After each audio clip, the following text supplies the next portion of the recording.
We good. Hello, hello, hello, everybody. Woohoo! Oh, hey, you can see my laundry back there. Oh, well. All right, who do we have here? We got Garden to Table with Heather Lynn. Hello. Ladies Farm. Yay. Internet. Hooray for internet. So yeah, I decided to take a break from having internet. Oh, hey. All right, there we go. My my iPad here, I forgot to hit mute on it. Let's see. So I've got my iPad up just so I can see chat, talk to you guys, and I decided to take a break from having a scheduled guest this week, but I do have a few pretty good ones in the works.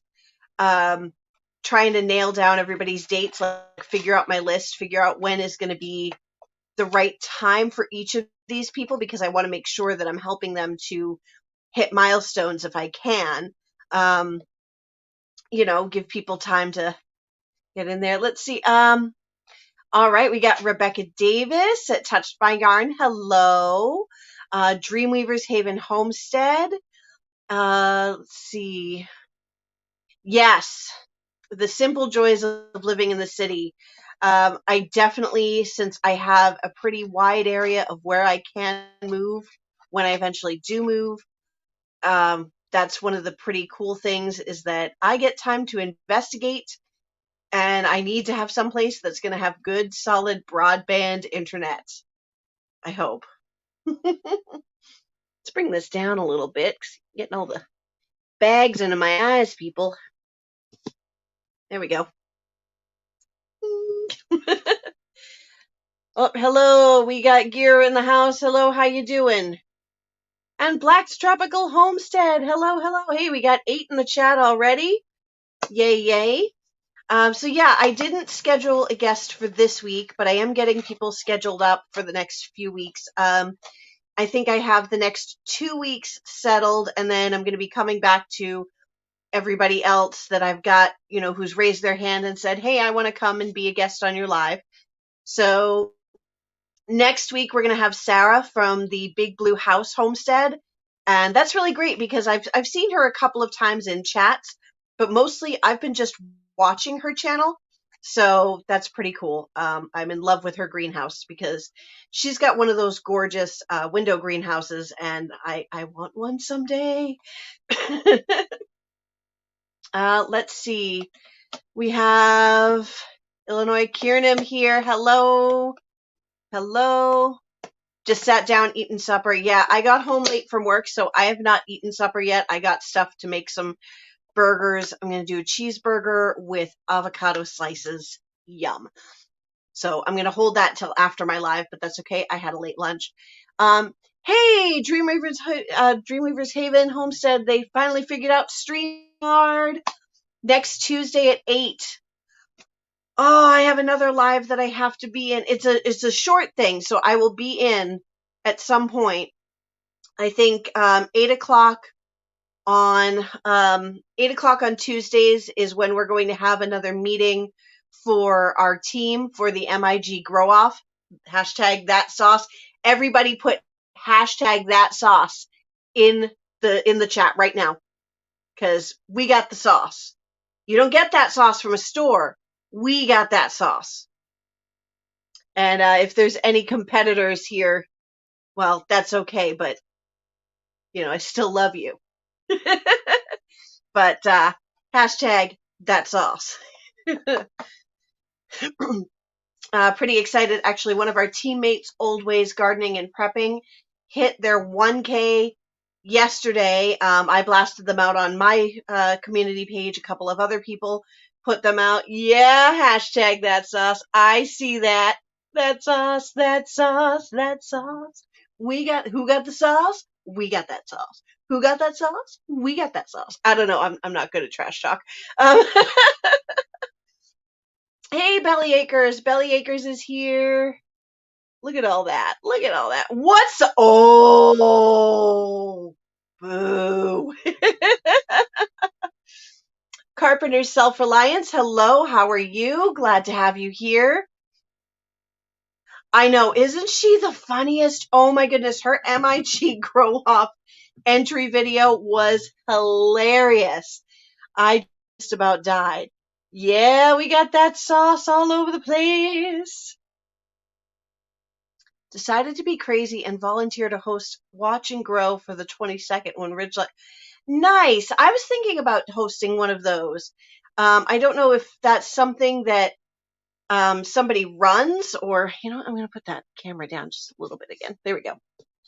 I don't know if that's something that somebody runs or if like people are just doing them at random or what. Like, do I need to contact somebody? So watched several of my Grow Off videos, but I still couldn't tell you who hosts it. Well, we've got the 4 teams.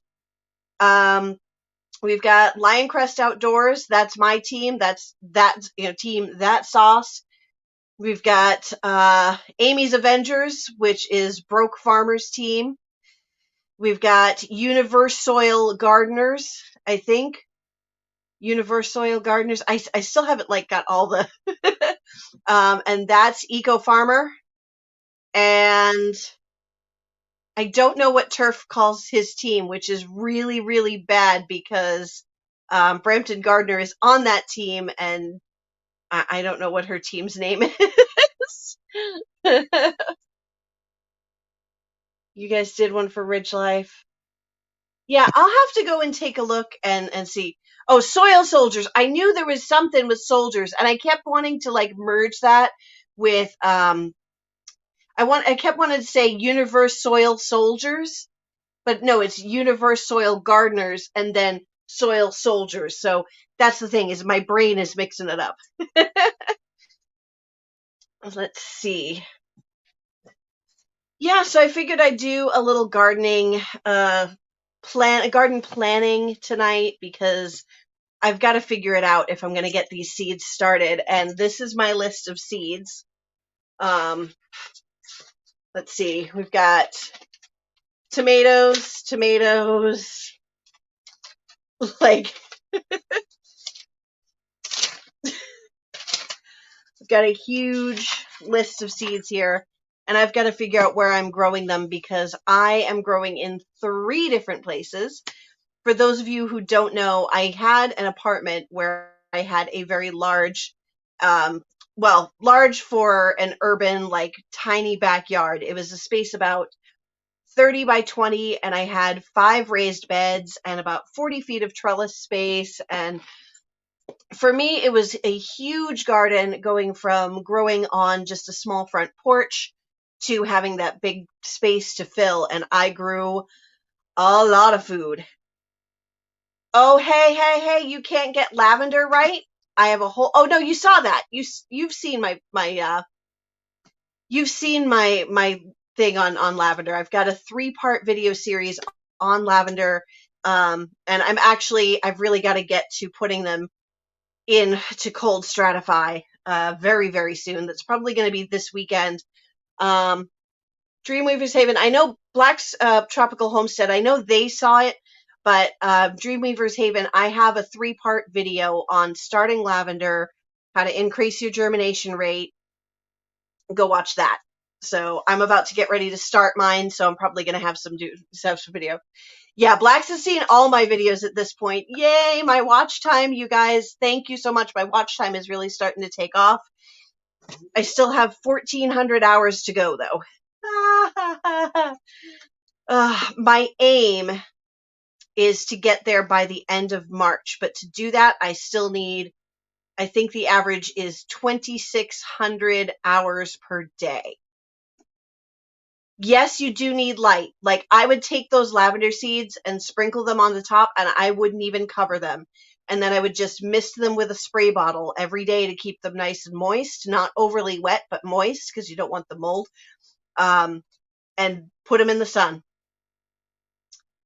So that really helps. Definitely cold stratify first. Baby bunnies. I haven't had baby bunnies in 30 years. I had bunnies when I was 10. I had a gorgeous black Rex rabbit, and then I had a beautiful brown tortoise Dutch. and they had some very, very fluffy little babies. Let's see, let me go back up because I saw Robin. Robin is a friend of mine, and she loves bunnies. But all her bunnies are pets, versus the variety of ways that we use bunnies. Let's see, you're down to 200 hours or less? What? Yeah. All right, I am definitely going to have to run your play. I'm going to have to find a playlist of yours that I haven't run yet and let it run, so we can get you closer there. I need to, like I said, I think I need to average like 25 hours of watch time per day from now to the end of March, and that will get me monetized. So, woohoo! Oh, you have babies. Are they baby bunnies? Like Dreamweaver's Haven, or are they? I forget what everybody has. No, I appreciate it. I appreciate anybody who runs any of my videos or hangs out in my chat, because this is awesome. Last week, I had, I think, my all-time high. I think I hit 23 people in chat at one time, which is really, really great for me. Yeah, that non-pizza looked delicious. Piggies! Yay! Oh, I never wanted,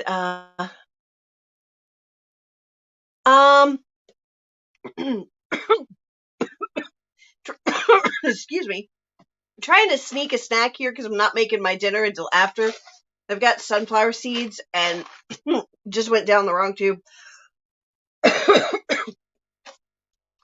I don't know how YouTube works all that. I don't know. I don't know. I've been telling people, if you haven't run my playlist of live streams, just put that on and let it go. By the way, you guys, so to go back up, Garden to Table with Heather Lynn, I think you're up to 30 or maybe a couple extra now, but 30 subscribers. Yay. She's just starting out. So if you guys are not subscribed, go give her some love over there. Let's see. Have a list of people I try to catch up with. Yeah. I play a lot of stuff in my car or while I'm sleeping just to help give people watch time, but a lot of, you lost a bunch. That is the YouTube game. You watched my live streams too? Oh my God, I love you. Yeah, YouTube will take away subs. Let me go back. I want to just go peek and see. Garden to Table with Heather Lynn. 23. Oh, okay. Yeah, YouTube will do that. They'll take subs that they think might not be legit, and it's rude. The amount of times, like, trying to get up over 500, and it just went up and down and up and down and up and down. And when I finally hit my 1K, I thought that they were just going to take all of them, because I got like 50 subscribers in a day, because Daz pushed me out, Scott at Rambling with the Brooms, Microfarmer straight up started a live. He had just met me 5 minutes before. He straight up started a live and put my, he started a live just to get me over 1K. I needed like another 20 people, and he got me like 30, and that put me up over, and I thought YouTube was going to take them all, and thankfully they left them, so they only took like 7, so I got my 1K on my first try. But it happens. It's going to go up and down quite a bit. So that's the YouTube game that they play. Yeah, so for those who are just kind of learning who I am, yeah, I know. I couldn't get past 920 for like 2 months. It would go up and it would go down, and it would go up and it would go down, and it would go up and go down. Yeah, so anyway, so I had that apartment. I had that big, beautiful growing space, and I had been there for a couple of months, about 6, 8 months. And then my landlord said, "Oh, hey, we're selling the building." So that beautiful garden that I had built up from scratch that spring, I had to take down at the end of fall. So I can't blame the landlord. He needed to sell. So, he's a great guy. So we're not going to landlord shame or anything like that. So, but now I had to move in with my parents. So I'm here, and my dad's got his own garden here. Hi, Lydia Baker. Hello. Nice to see you. Thanks for coming in. So I'm going to be gardening in 3 different spaces. My dad's got his garden here, but he's basically said, we can reconfigure the garden however you want. We'll do this. You can just go, do whatever you want out there. We'll see how much of that he actually lets me do. Shh. Um, but I think so. We're going to do some growing out there. I'm going to do a lot of flower gardening because the flower beds that were beautiful when I was a kid have kind of been left for a while. And so my mom and I are going to get some quality time revamping the flower beds and making those pretty. Then I am growing what I'm calling the canning garden over at my friend Kristen's house. And she loves to process tomatoes. She loves to make tomato sauce and salsas and cowboy candy. And she's always doing applesauce and jams and things like that. So I'm going to call it the canning garden. And so we're going to grow all the paste tomatoes, cucumbers, hot peppers. She wants ground cherries. We're going to do a bunch of strawberries over there.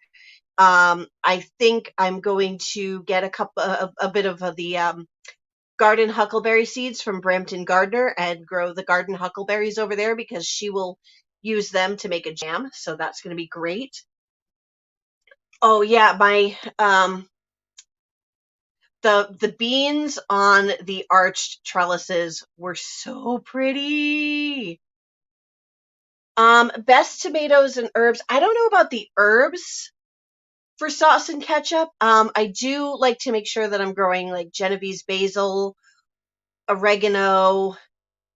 Those I really like to grow those for making sauce, but I'm trying to find bay laurel seeds, like Culinary Bay seeds, and I can't find them to save my life. Everybody's like they grow best from cuttings, but and that growing them from seed is a challenge. And me, I like a challenge. So I'm trying to find these seeds. I want to start them from seed, but it's not happening. So if anybody comes across Laurus nobilis, Culinary Bay seeds that are legit, because they're all on Amazon. I found them all over Amazon, but nothing. And I just remembered I ordered something really cool, and I just don't remember when it's arriving. I got shampoo ginger. That ginger that grows up and then grows this beautiful like pine cone like flower. And when it gets nice and big, you can squeeze it, and what comes out, you can literally use just that for shampoo. Like that's another like challenge plant that I'm doing, and it's just so cool. My hairdresser actually told me about it, and I'm like, oh, well, now I need to go find that. So I got one for me and one for her because she wants one of her own. So that'll be a nice gift for her. So I cannot wait for the shampoo ginger. Best tomatoes. You definitely want to get like a paste, like a paste variety. Last year I grew Amish paste and Jersey Devil, and those were really good. Other things are like Roma tomatoes, San Marzano, or like the classics that people will grow.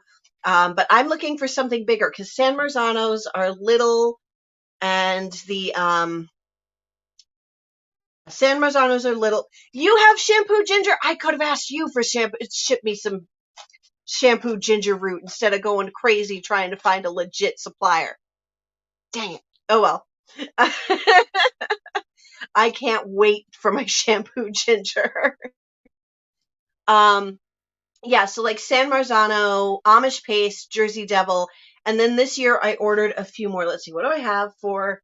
I have 11 kinds of paste tomatoes, and they're going in my brackets. So this weekend, we're going to start voting on what tomatoes I'm growing. But I have a striped Roma, Hungarian heart, which a couple of people have told me is really good, and it's a very large paste tomato, supposedly. So hopefully, because I'm looking for a really large one that has a lot of flavor. Let's see, Ukrainian purple, Amish paste, Jersey Devil, San Marzano, Roma, Federley, pink ox heart, which is another. I will go and watch that video. Pink ox heart, which is another large paste tomato, Sheboygan, and a Apalka, which are both also large paste tomatoes. So I'm going to try. I don't know if I'll be growing all of those. Again, it's up to you guys because I'm going to post my tomato brackets and you guys are going to vote and tell me what the winners are of the matchups. We're going to do that this weekend. I'm going to shoot my video. I'm going to have the whiteboard right behind me here. Set up my brackets. You guys are going to vote. I'm going to show you the winners, and then we'll go on. We're going to start with the cherry tomatoes.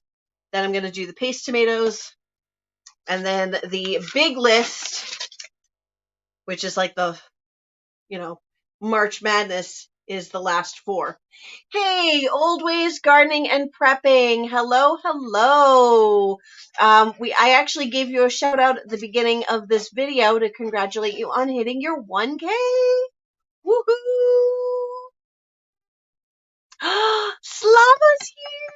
Hello, Kitchen Garden Therapy. Guys, if you guys don't know Kitchen Garden Therapy, she's just been on a bit of a YouTube hiatus, but she's back now. There's going to be videos coming soon, so you want to go and subscribe to her channel. I always tell Rochelle Brampton Gardner that her voice is so zen. You just want to just calm and just listen to her videos and just zone out. It's great. But she makes all sorts of different things over there. So, oh, hey. So Black's Tropical Homestead, been watching a lot of Old Ways videos. It's awesome. Old Ways Gardening and Prepping. I almost made snow cream today. I was going to take the top of the snow off and just get the stuff in the middle, but it's just too melty and slushy now because we had a couple days of 40 degrees and it just it wasn't going to work out. But we're supposed to get some snow this weekend, so hopefully we'll have enough and I can make some snow cream for the kiddos that I nanny for, because that'll be fun. They'll like that. All right, so yeah, first garden is going to be the canning garden. So we're gonna do, herbs over there like cilantro and things that like she can put in for her salsa. Things for the sauce like basil and oregano, and we're gonna do all the pickles, like the pickling video, the Boston pickling, and so all the pickles over there. So cucumbers, tomatoes, hot peppers. She wants the ground cherries. I don't know, old ways gardening and prepping. You want to come up on my live here and tell people about your snow cream? Here, I'm gonna pop this down in chat in case if Old Ways Gardening and Prepping wants to come hang out on my live. Hello. Of course, there we go. And tell people about your snow cream. So all of that's going over there. The second garden space is going to be in what we call it's going to be at what we call the Chipman compound, and that's my friend Sarah and Chris Chipman's house, and they live on this pond, and they've got a big yard. They love my YouTube channel. Okay, all right, no problem. So they've got a couple the kiddos, so I don't want to grow anything over there like hot peppers or melons that they can pick too early because they're 6 and almost 4, and so they're little kids and they see snacks, and so I don't want to grow things over there that they might pick and try to eat and then burn their mouths and be sad. So um, things going over there are going to be like slicing tomatoes and cherry tomatoes. Hey Joe, how are you? Hello, Garden State Gardener in the house. Woohoo! Let's see. Um, Garden to Table with Heather Lynn. I will do a video for you to show you how I grew tons of cucumbers. Like I had cucumbers coming out my ears, and I grew them in containers. So I'll show you. I'll do a video just for you so you can see that. Um, yeah, I had tons of pickles from growing them in containers.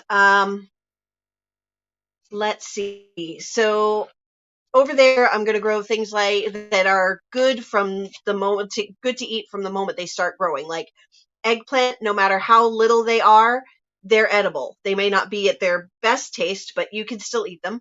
Um, so if they pick them early, it's not going to matter. Peas, beans, cherry tomatoes, slicing tomatoes, all the things that they're not going to like put in their mouth and just bleh, or like I said, burn themselves. So no hot peppers over there. So that's going to be kind of a more fun, like crazy garden space. I mean, I'm going to organize it as best I can, but I'm going to have a 6 and 4-year-old helping me garden over there a little bit to kind of give them a little ownership over their garden space. It's just both of these sets of friends, they don't have time to garden. They know I need a garden space. They would like some fresh food. So I'm going to do the gardening. They're going to provide the space and let me film, and we're all going to share the spoils together, which is pretty great. I am going to be doing shed wars. So I'm going to be weighing all of the stuff that I take home for myself from both of these spaces. And I'm also going to be weighing what they pick, or I'm going to have them weigh what they pick so that we know what my sharing weight is. So that's going to be pretty cool too. Keeping track of all of that for Shed Wars. I should be hopefully filming the video in the next couple of weeks. Hey, Brampton Gardner, make your way in. Hello. I have not been able to grab Malabar Spinach yet. I would like to get that. That's why you guys, you're the worst. The worst. I have a seed addiction. Oh, you are enablers. Yeah, so I need some Malabar spinach. I still need to pick up peas, a couple of herb seeds like rosemary and thyme. Malabar spinach. Damn you all. Uh, let's see. Rosa Bianca eggplant. I think I said the sugar snap peas. Yeah, that's about it. Yeah. Let's see. What do we got? I just make sure you have a strong trellis. I have cattle panels, so that should do it. Cattle panels should hold up for all of that. Let's see. 18 pounds of passion fruit juice. Oh, I saw that video. Where you made all the juice and you had like so many gallons in the plastic bags. That's awesome. The Elders Homestead. Hello, nice to meet you. I don't know if I've seen you here. What seeds don't I have? Well, there's about 20,000 varieties of tomato out there or more, and I need all of those. All of them. Um, watch your Friday video and you will see a seed hoarder.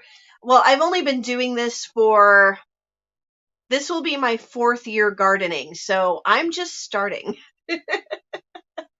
This would be a lot longer a list if I had more space. So, let's see.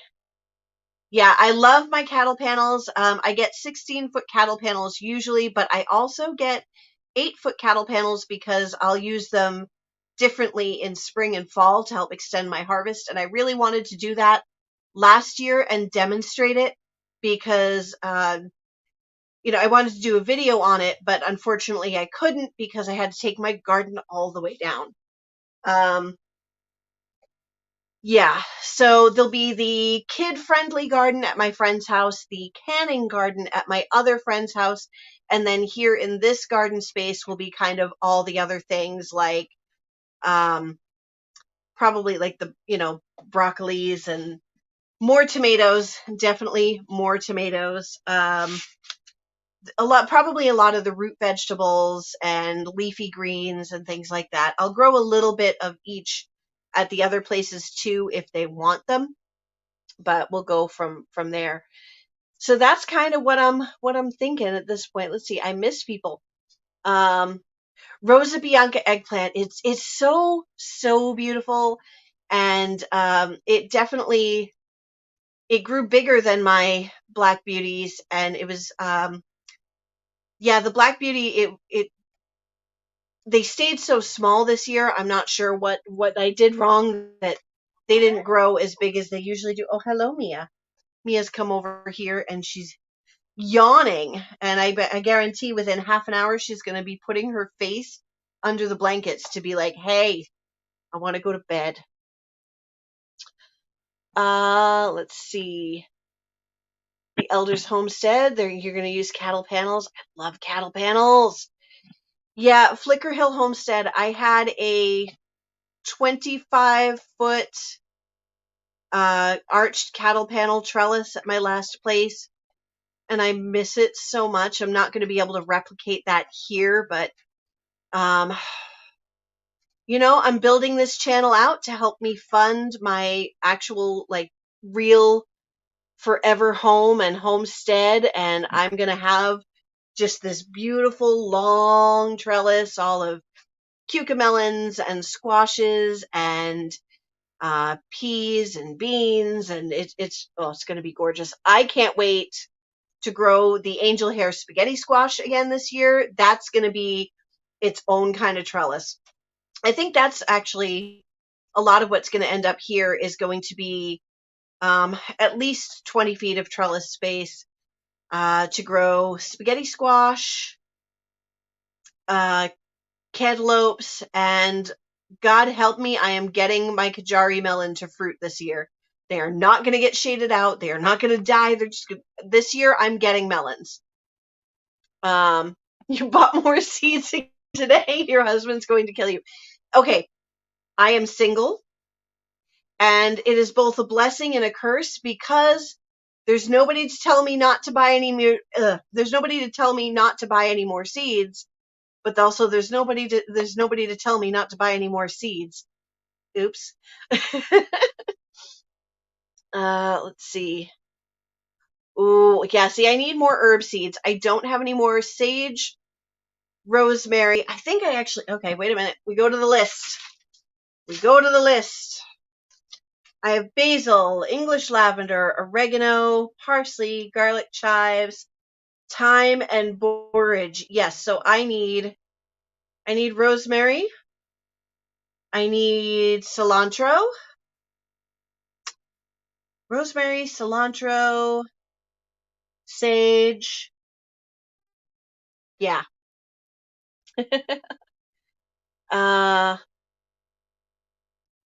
29-foot tunnel. Oh, 20. Yeah. So yeah, I had about 20 feet, and then I had like the in between, and I had some things going in between. I miss it already. Ooh, valerian. I would use that for tea. Why are you tempting me? Why? You guys are terrible. You're enablers. Valerian root I love to use for sleepy time tea. I just remember the woman at the apothecary. Yeah, we have an apothecary. I live next to Salem, Massachusetts. So if everybody knows that, it's like the witchcraft capital of the world. And there are actually herbalist shops. So you walk into this place, it's called Artemisia Botanicals, and you walk in and you just, oh, because all the herbs and all the different, all the different ingredients for teas and things like that they have in there. Just big, big jars lining the walls. It's like you've walked into some potion shop or something in Harry Potter. Hello, Teacher P. Hello, hello. And the Hoodstead is here. Hey, hey. All right, guys. All right, I'm going to say it again. That sauce in the chat. Get in there. Let's see who else we got here. I'm just trying to get to the bottom of chat. See. Oh, boy. See, I knew I'd find something that somebody needs. Borage. That is a very good point. Kitchen Garden Therapy says her husband is a smoker, so when she buys seeds again and again, I tell him, she tells him it's her cigarettes. Hey, you know what? It's a much healthier habit. Let's see.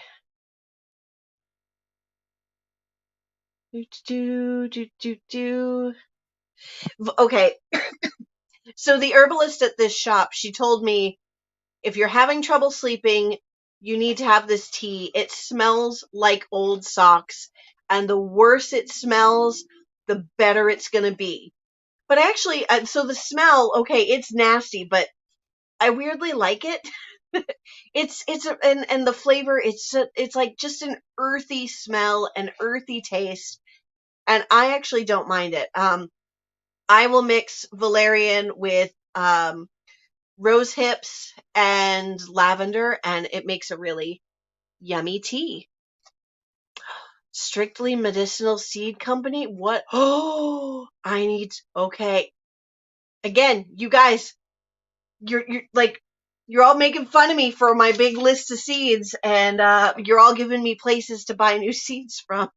Strictly Medicinal Seed Company. I need that. I know it's stinky, but I actually like it. It's delicious. Okay, so Salem, for the most part, yes, it's become a sad tourist trap. And so during October, being a local, I don't go to Salem at all. I do not. But that one particular store, Artemisia Botanicals, is just beautiful. And so if I want some dried, if I want some tea ingredients, that's where I go. Yes, the place you don't go to in October. Heather Lynn, she's local. She knows. Hey Scott. Hey, how you doing? Oh my goodness, I am losing chat. I'm gotta get down to the bottom. And Dale is here. Woohoo! Who's got that sauce? We got that sauce. We bring the sauce. Let's see. Tell me, hey, what other hobbies can one have that's under $250 a year that has a decent return? That is true. Although, how much have I spent on seeds already? Okay, all right. I did, and I haven't really bought anything else for the garden yet. I'm debating on a greenhouse. Let's see. I haven't gotten a chance to watch the video yet and get in on that. I am actually doing the seed trade with Roots and Refuge. I think the deadline for that is next Friday or something like that. Their deadline is coming up. I will. It was in the Friends of Roots and Refuge Farms Facebook group. I'll see if I'll try to remember to share that on my community page so you guys can see it. Smoking keeps people alive. Oh my goodness. Oh, let's see. lemon balm. Made a mistake and got lemon mint. Just keep that in a pot so it doesn't take over. Yep, Brampton Gardener's got the sewing addiction. Mountain Rose. I haven't heard of that one. I will go and take a look. Yeah, my seed orders are going to be less than 250. But there's other things I still need to get. So, let's see.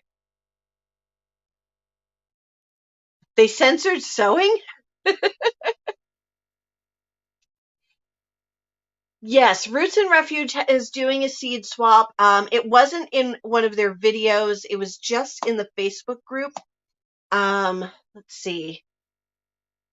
Like I said, I'll see if I can get it. I do have a screenshot saved on my phone, so I'll save it. I'll show. I can't talk tonight, guys. What is up?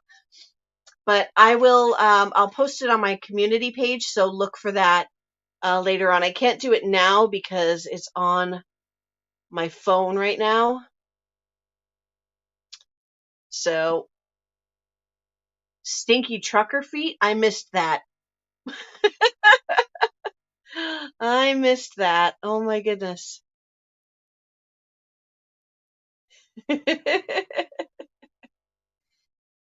Yeah. It's funny how suggestible we are. Um, it's kind of like I used to joke when I was pregnant. Those of you who, because a lot of you are new to me, I have two kids of my own who are 18 now and almost 20. So my girls are adults. They're grown-ish. They're adult-ish. They're grown-ish. But I also, in the last 4 years, have given birth to two babies. I was a surrogate mom twice for two moms who are actually friends, funny enough. One had cystic fibrosis, so carrying literally would have killed her. And then the other mom, who grew up, they grew up together, and she had ovarian cancer in her 20s, so she could not have children. And for each of them, I carried and delivered gorgeous little boy, one for each of them. They didn't share one between them. And it was the coolest thing I've ever done. But while I was pregnant, I had, like, you know how you get cravings when you're pregnant? I didn't just like have normal cravings. I had like suggested cravings. Somebody would mention a food and then I'd just be obsessed and I'd have to go get some. So, see,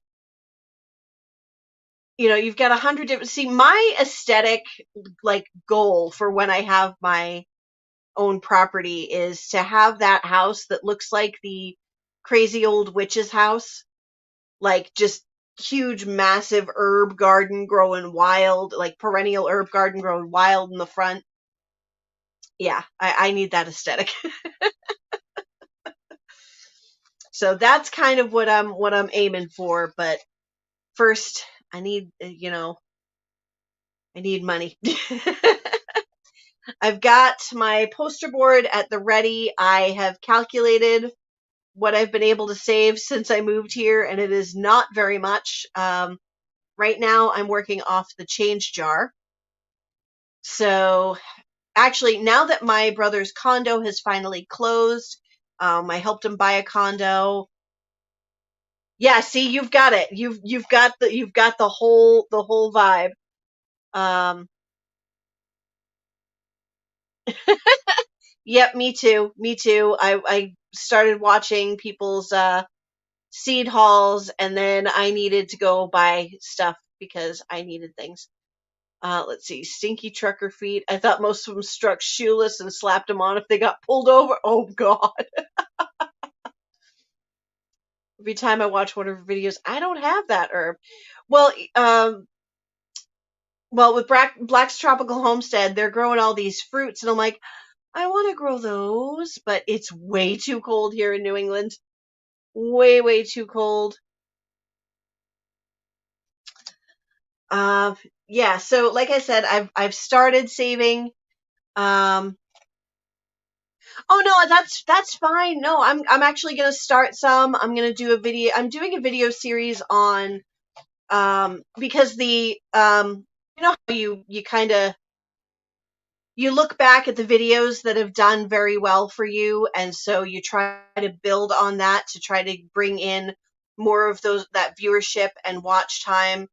So my best performing video series, or well, my best performing videos, because there's 3 of them, aside from the big one, which is my naked gardening video. Um, it drives me nuts that my highest viewed video and the one that's brought me the most subscribers is the naked gardening video that I did as a goof. It's got like 7,000 views, and I'm like, are you kidding me? So I want to do oh, sorry, I gotta adjust. My hip is killing me.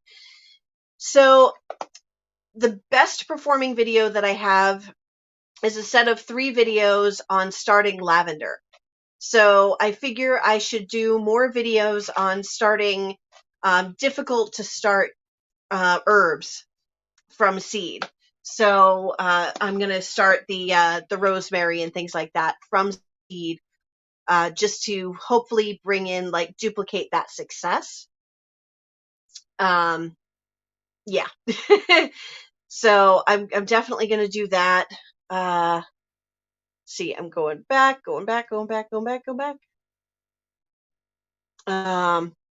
Yeah, yeah.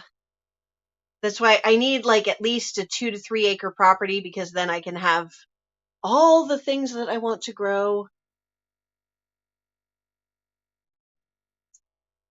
Will I post my seed catalog companies in your description later? Um, I did in the MI Gardener video, I did put a link to MI Gardener. In the Baker Creek Seed Haul video, I did put a link to Baker Creek. So I'm still I am very bad with my descriptions. I almost never put anything in there. I almost never tag my videos. Like, I have no metadata. It's just, I need to get better about that and fix that if I really want to get like people coming in. So starting cumin this year. Ooh, guys are giving me new seeds to start. You got gypped on my naked gardening video. Well, that was kind of the point. If I do that, I'm not going to get monetized. Misfit Market ordered purple sweet potatoes. Yes. Gonna do a naked video this year. Oh man, I gotta say, like, I have to attribute that naked gardening video to Garden State Gardener, because he did a video sitting in front of his computer with his shirt off, and he's a guy, so he can do that. And so then I took it one step further and took it outside, and yeah, got my kids in on the mix, made some jokes. Yes, I had a lemon tree and a lime tree for a while, and it did not go well. They every time they'd start to get fruit, I would mess up somehow. I'd leave them out while it got just a little too cold, or I'd overwater, and yeah, so my citrus trees just died. So hopefully someday when I move someplace a little bit warmer and I can, keep them under some protection. 3K views in less than a week. Sweet potato harvest video. Yes. Hello, Gray Mountain Farm. Hey, nice to have you in here. I'm excited. See, I somehow get really good germination rates. I mean, I don't know what it is that really I'm doing differently than, I don't know. Let's see. Truly Tomatoes, So True Seeds, or Totally Tomatoes. Let's see. Oh my goodness, a naked collab video. That would be the funniest thing. All right, we're doing that. We are all gonna have to do that. Am I zone 6A? Almost. I am on the very coast of Massachusetts, and we get sort of like a little microclimate. So I am actually zone 6B, just this thin little sliver of coastline, and then the Cape is in 6B. My new home, I'm back at my parents' house. I can look out my window and there is ocean across the street from me, which is pretty cool. And I'm not on a beach or anything. Like when the tide goes out, it's a big mud flat, so it's not that exciting, but I do have a lot of good beaches nearby. Yeah, me too. You and me both. Uh, hey, old ways, if you haven't seen my video, I was naked in the middle of, naked in the middle of the city out in my garden that faced the whole street because it was in the side yard of the house. So, see. I love when the lemon trees flower inside. Oh, it's so, so good. Let's see. Who else? Oh, you guys are in Massachusetts. Oh my God. I am, um, yeah, I'm still trying to figure out like where um, all my newer friends are. So you're in Central Mass. Oh, I'm coming out to visit you. We're gonna do a collab video. Um, will the ocean affect the garden? I've never noticed that it did. My dad's gardened here. Oh, I love Route 2. I drove Route 2 out this summer. I used to go camping at the Mohawk Trail out in the Berkshires. And so I decided I wanted to take a nostalgia road trip day. And I just drove out Route 2 the whole way. And it was so beautiful. Went over what was it? The French King Bridge or the French Indian Bridge. I can't remember exactly what it is, but it was just like my heart lifted because I remembered it from when I was a kid going out there. And I haven't been camping out there in at least 20 years, 22 years, something like that. So yeah, I definitely want to go out there. Zone 4. See, I'm in 6B, but it doesn't exactly mean that I have much longer of a growing season. Uh, let's see. Oh yeah, so yeah, you're probably quick drive out. So that would be nice. Oh no, I'm sorry, Slava. That stinks. Oh, no fun. Let's see. Oh, West Beach is beautiful. Oh, I used to live in Vermont for a while. I've lived in Vermont, I've lived in Connecticut, and I've lived here. So, I used to live at the base of Mount Okemo for a while up in Vermont, and that was really nice. Um, there wasn't a lot of work there, so we came back down, and I don't think I would ever move back there. It's just it too cold, too much snow. Not so much the cold, but the snow. Just way, way too much snow. So what I'm planning to do, so the places I'm thinking of moving, there's some areas of New York. There are some areas of Virginia, West Virginia, North Carolina, um, Eastern Kentucky. Uh, let's see, um, Pennsylvania. So the thing is, I'm going to have a very tiny budget and I want a lot. So I'm looking for a house that's not a total teardown, something that I can DIY myself to fix. But I don't want to be somewhere that's ungodly hot. I want less snow. Asheville is beautiful. Asheville is a beautiful area. And I actually had a friend from up here that's moved down, into the area around Asheville. So it would be really nice to have a friend somewhat nearby. So Definitely a place I'm thinking of. Oh, you grew up working on an organic vegetable and flower farm. Oh, cool. That's awesome. Yeah, mine too. Brampton Garner. I've gained 5 pounds. I am basically right now where I was when I gave birth to my last surrogate baby, and that was 2 years ago almost. So I can't call it baby weight anymore. I own it. And honestly, it's just way too much pizza and way too much soda, and especially in the last couple of months because when I moved here, the stove wasn't hooked up. The kitchen sink up here in um, this room, like you'll actually this weekend, I'm probably going to shoot, and then early next week, I'm going to release the kitchen remodel video, and it's crazy. But now the plumber came yesterday. My sink is hooked up, the stove is hooked up, and I cooked my first meal. I made some tacos, and yeah, so I can start eating a lot healthier, a lot less takeout. It's going to be awesome. Let's see. Uh, soup.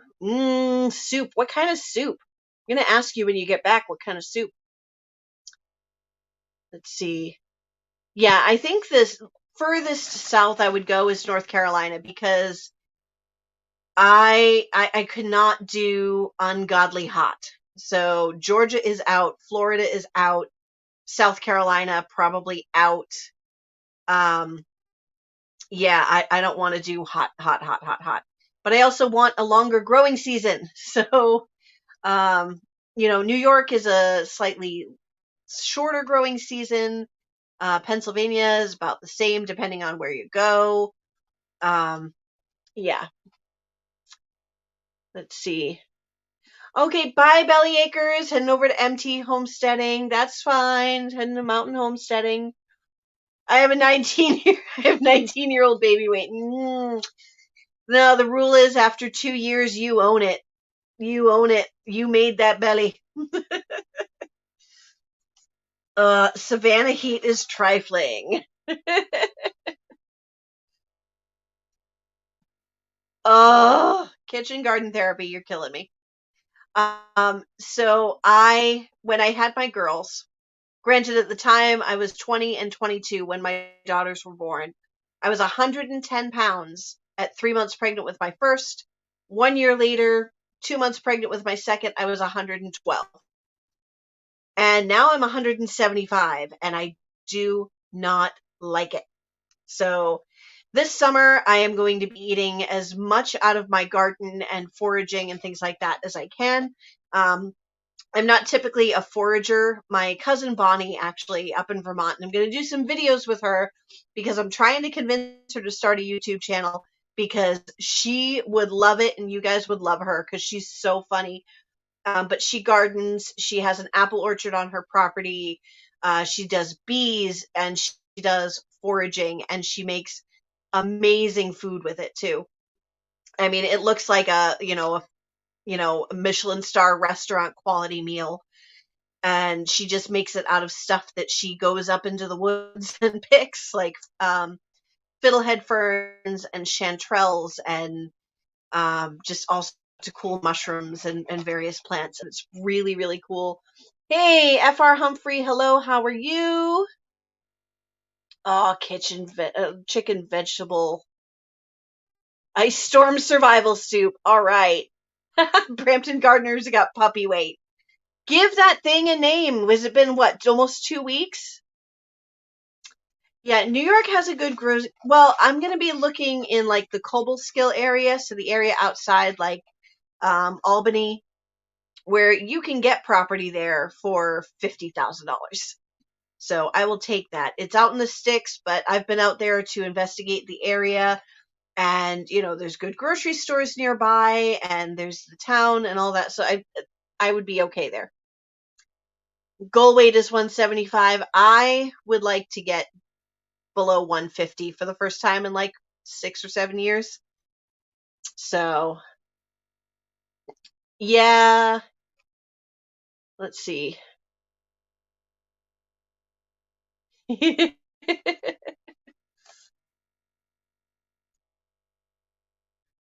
Let's see. Yeah, it's all relative. It's all relative.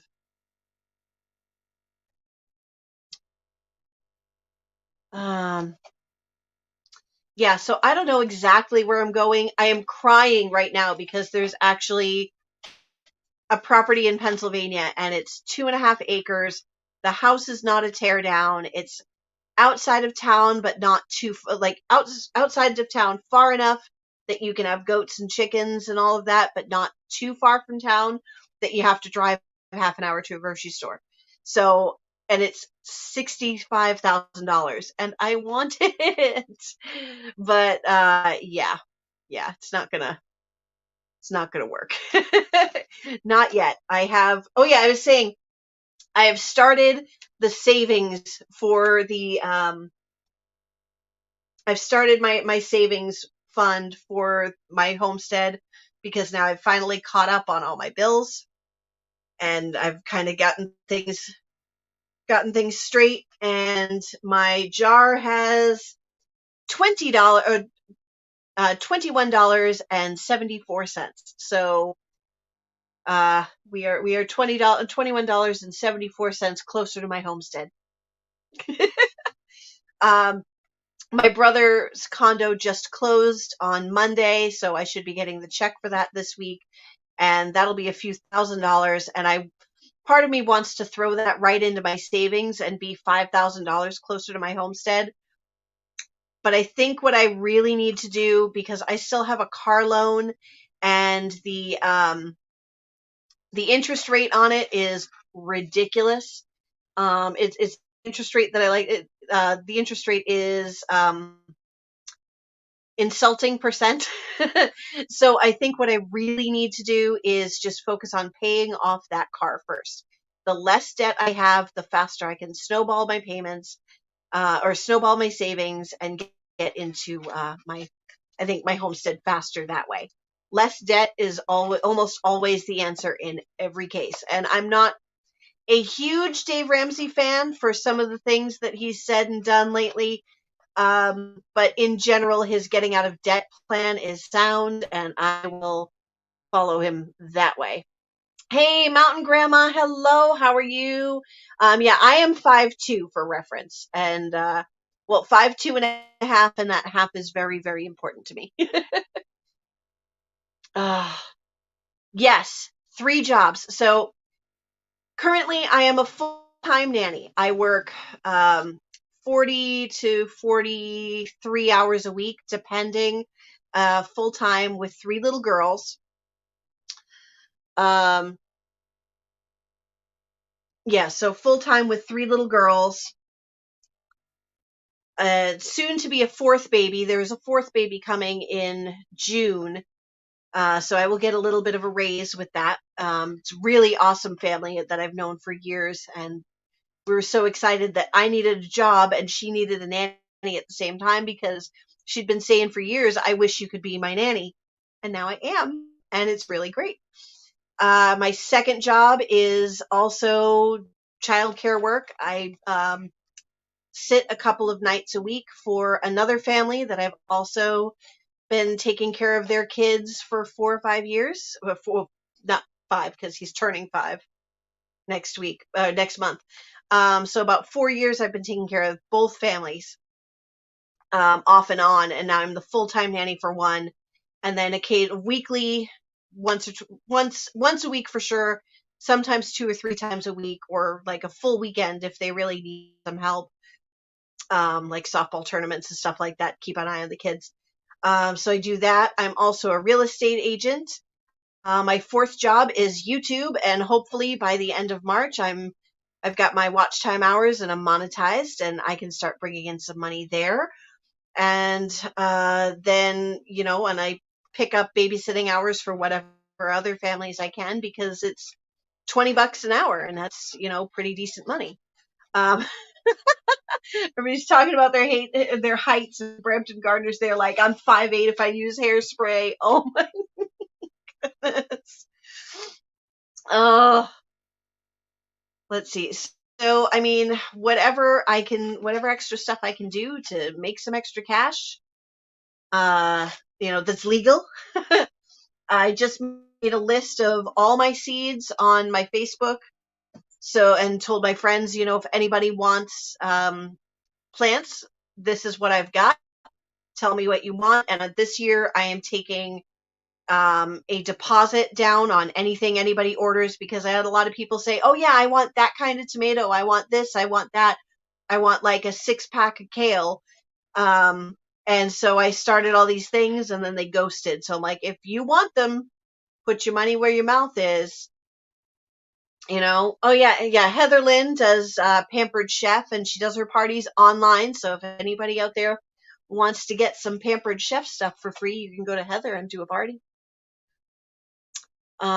Scheduled and working on the videos. I'm hoping, Heather Lynn, that this works, really works out for you, because I know you suffer from chronic fatigue, and having something like this you can do that's not going to overtax you physically is hopefully a happy thing. Do, do, do. Hood said works at 2 restaurants and a medicinal herb farm. Oh, that's cool. The off season for the farm, slow season for both the restaurants. Yep. Yeah. Let's see. Get a deposit? What do you mean get a deposit? Wait a minute. What do you mean get a deposit? Keep track. Is that for me?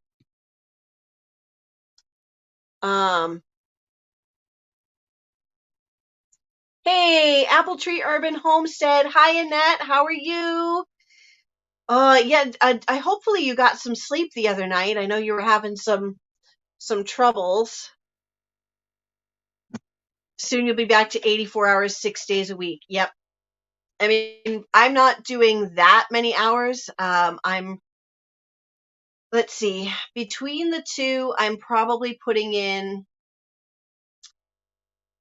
50 hours every week, and some weeks could be 60 to 65, depending on what their needs are for date nights and things like that. So, but around that, I also have to have a life. I've got to do my YouTube channel.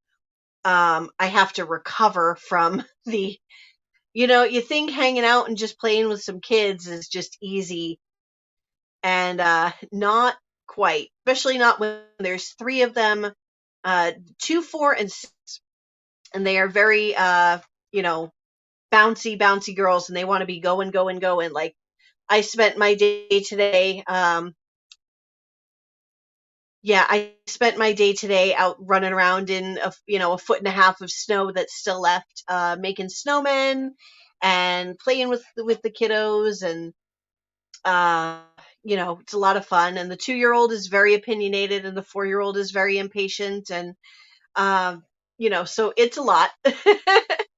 And then my other family, the 4-year-old boy is just a big bundle of energy, who likes to jump and smash and crash, but he's also the sweetest thing on the planet. And his sister is what I like to call sass in a basket. She's 2 now, and she is sassy, but also very sweet and very funny. Like, I love those kids. All of these kids, all 5 of them. I've been taking care of them either with the 2-year-olds since they were born, or the 4-year-olds since they were babies and started in my infant room at daycare. And, so yeah, it's a lot. And I'd like to get to the point where, I mean, the dream is, honestly, and again, I think I said this last time, that I blame Jess at Roots and Refuge for this whole YouTube thing, because she kept talking about how, her life's dream was made possible by YouTube. And I said, well, if they can do it, I don't have the cute kids, and I don't have the homestead or the goats or all that yet, but I bet you I can use that to get me there.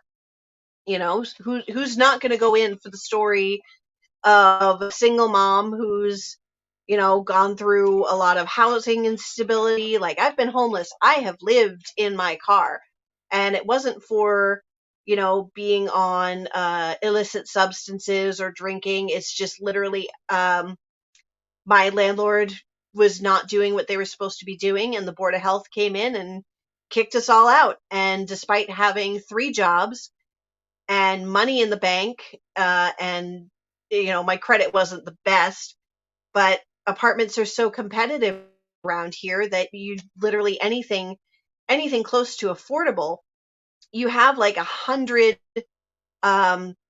people competing for that same apartment. So it took me a couple of years of living with friends or family to finally get back into having my own apartment. And then, of course, it gets sold out from under me, and I move into a new one. And within a year, that gets sold out from under me, and I'm not having it anymore. So I did what I really didn't want to do, move back in with my parents, and I am going to get a big pile of cash under me, and I'm going to get out there.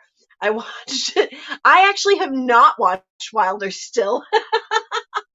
I will eventually. I do plan to, but no, it's just her rhapsodizing in all her, in her YouTube videos about, the dream and grow where you're planted and turn your waiting room into your classroom. And I'm telling you, I am turning it into a classroom. I'm learning all I can about gardening and the preserving and, all of the things. And I can't have chickens and I can't have goats. I am going to find, um, I'm going to find YouTubers around me that have goats, and I'm going to go visit their farms and be like, all right, I am free labor for the day. Let's do a collaboration video, and you can show me how to trim goat hooves or measure their minerals, and let's talk about their, so, I mean, forget the classroom. I'm turning it into a university.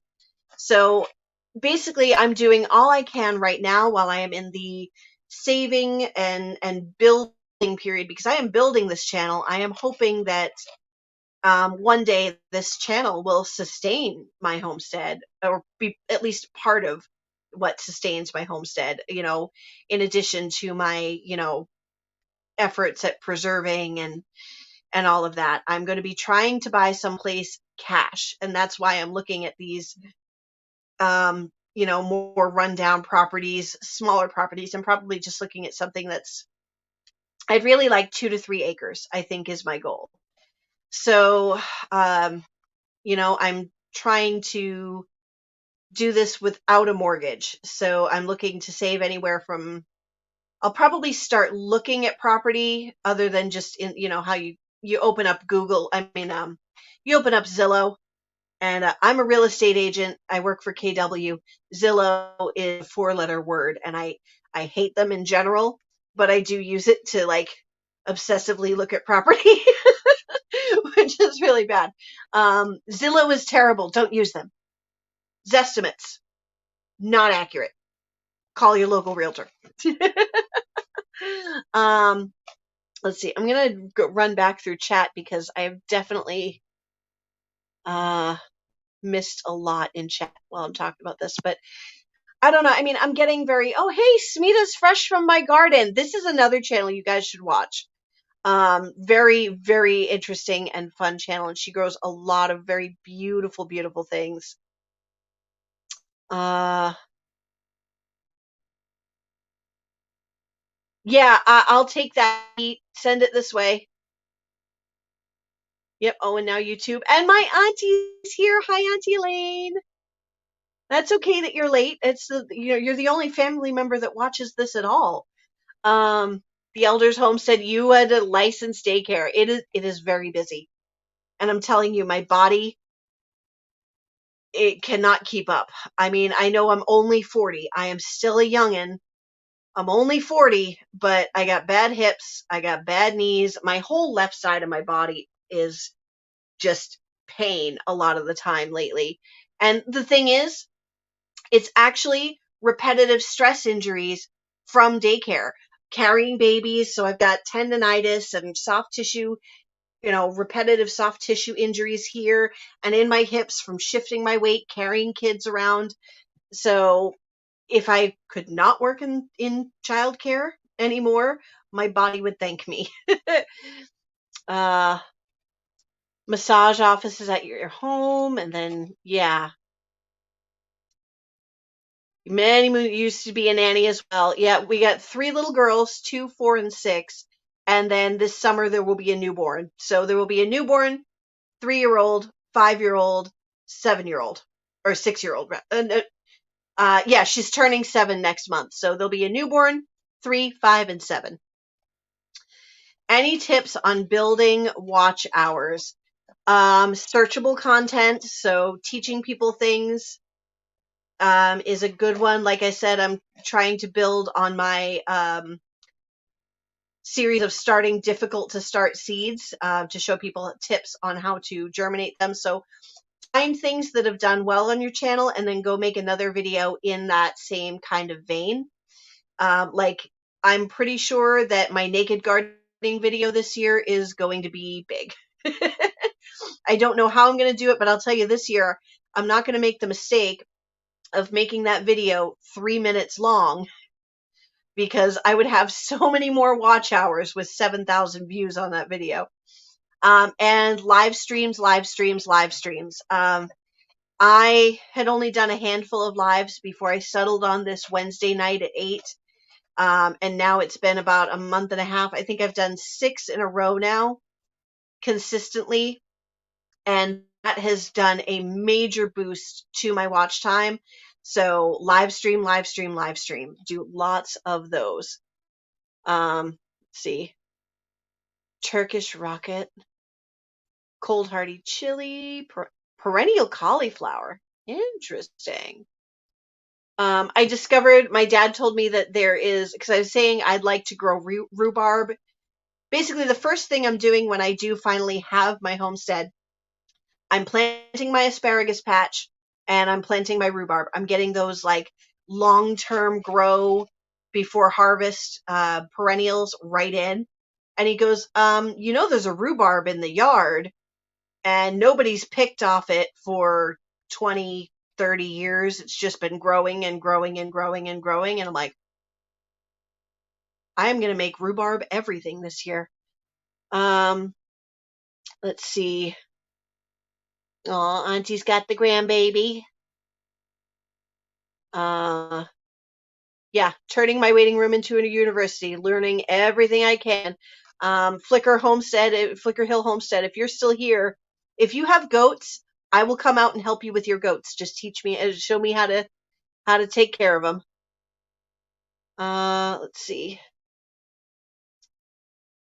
I'm a hypocrite. Oh. Let's see. I only the littlest bit. Don't use Zillow to sell your house. Don't do that because they're going to buy it as cheaply as they can and they're going to flip it right on you. Use a local realtor that knows your area, and that's all the spiel I'm going to give on that. And if anybody's looking to buy or sell anywhere in the country, let me know. I will hook you up with a trusted one of my contacts because I have connections all over the country and in Canada. Yeah, we are joining forces. Hood said, we are joining forces. We are a YouTube community. We support each other. And so we have joined forces. All of you here, we are all working together now.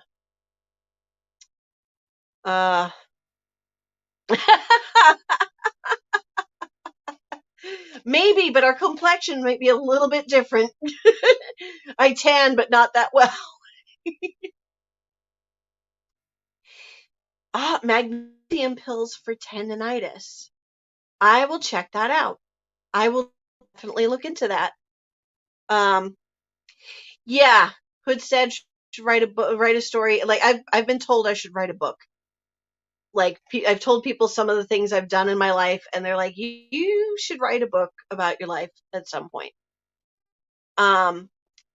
My right side is mostly okay, with the exception of like my knee is a little titchy, and my ankle. My right ankle is the bad one. Oh, the right leg is the dead leg thing that I've been going through. I had to have an EEG last week to figure out what's going on with that. But yes, make a watch hours playlist of your longest videos.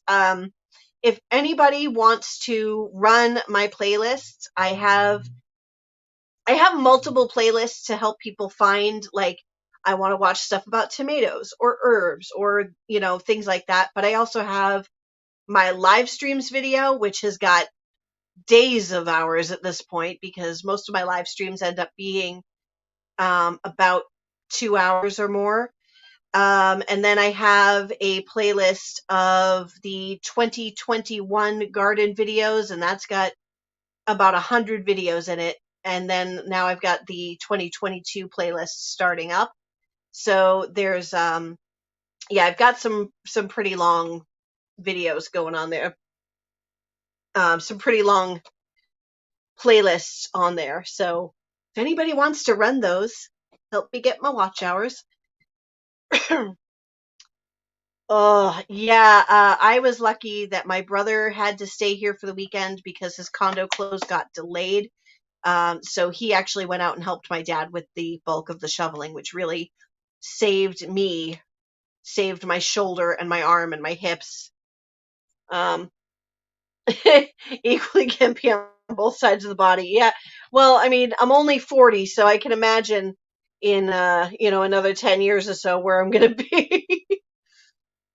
The more naked I get, the less views I will get. No goats, but ooh, sugaring is fun though. I've always wanted to do that. I was thinking about trying to tap a couple of trees around here, but it's not going to be enough to give me anything of substance. I'll have like a few drops of syrup to put on my pancakes. They're censoring the naked talk now. You're not so. Ooh, a wood mill. That's cool. Yeah, see, I'd like to start trading some of my things. There is another small YouTuber in the area. She is in Georgetown, Massachusetts, and they're called Parsley Farm. And you should definitely check them out, but she hasn't been making content lately, but her duck videos are just the cutest dang thing on the planet. So if you need like something to make you smile, the video where she made her ducks a pond out of a pond out of a big huge stock tank, watch that. They were some happy ducks. But she has eggs and things like that, and so this year I've got to start trading her some veggies for eggs. I've been really terrible my whole life, and I've never taken a multivitamin, and I'm taking them now. So hopefully that helps. Only sugar maples for you. No, none of that black walnut syrup. Yeah, playlist of all the videos. Don't forget to add your lives. Yeah, I should go ahead and do that.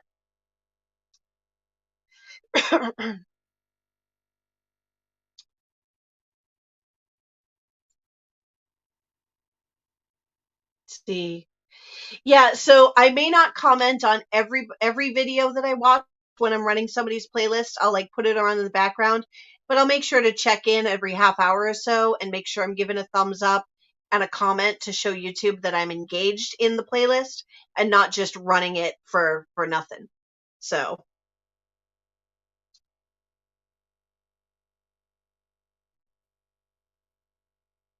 ooh, sycamore trees taste like butterscotch. Interesting.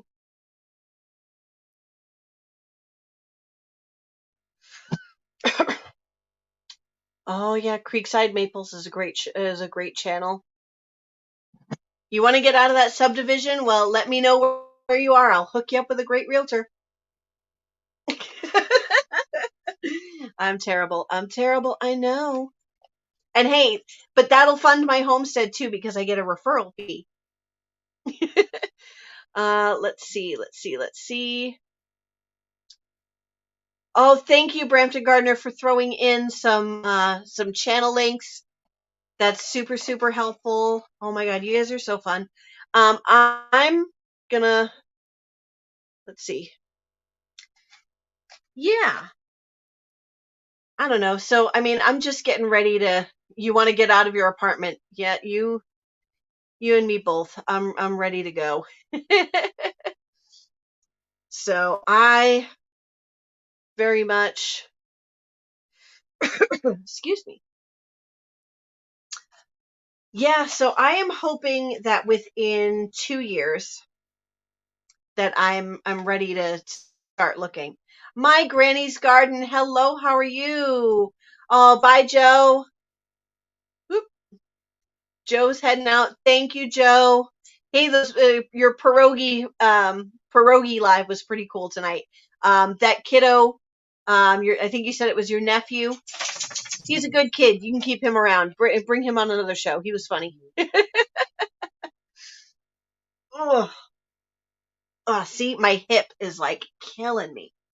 And it's not sciatica, it's the hip joint and then down the front and the side. So, oh man, I gotta shift a little bit, but that's better.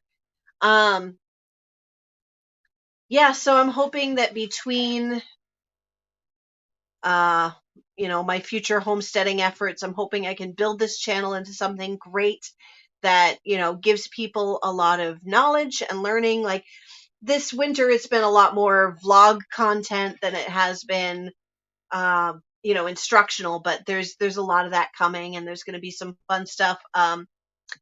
Some of you, I don't know if you've been in my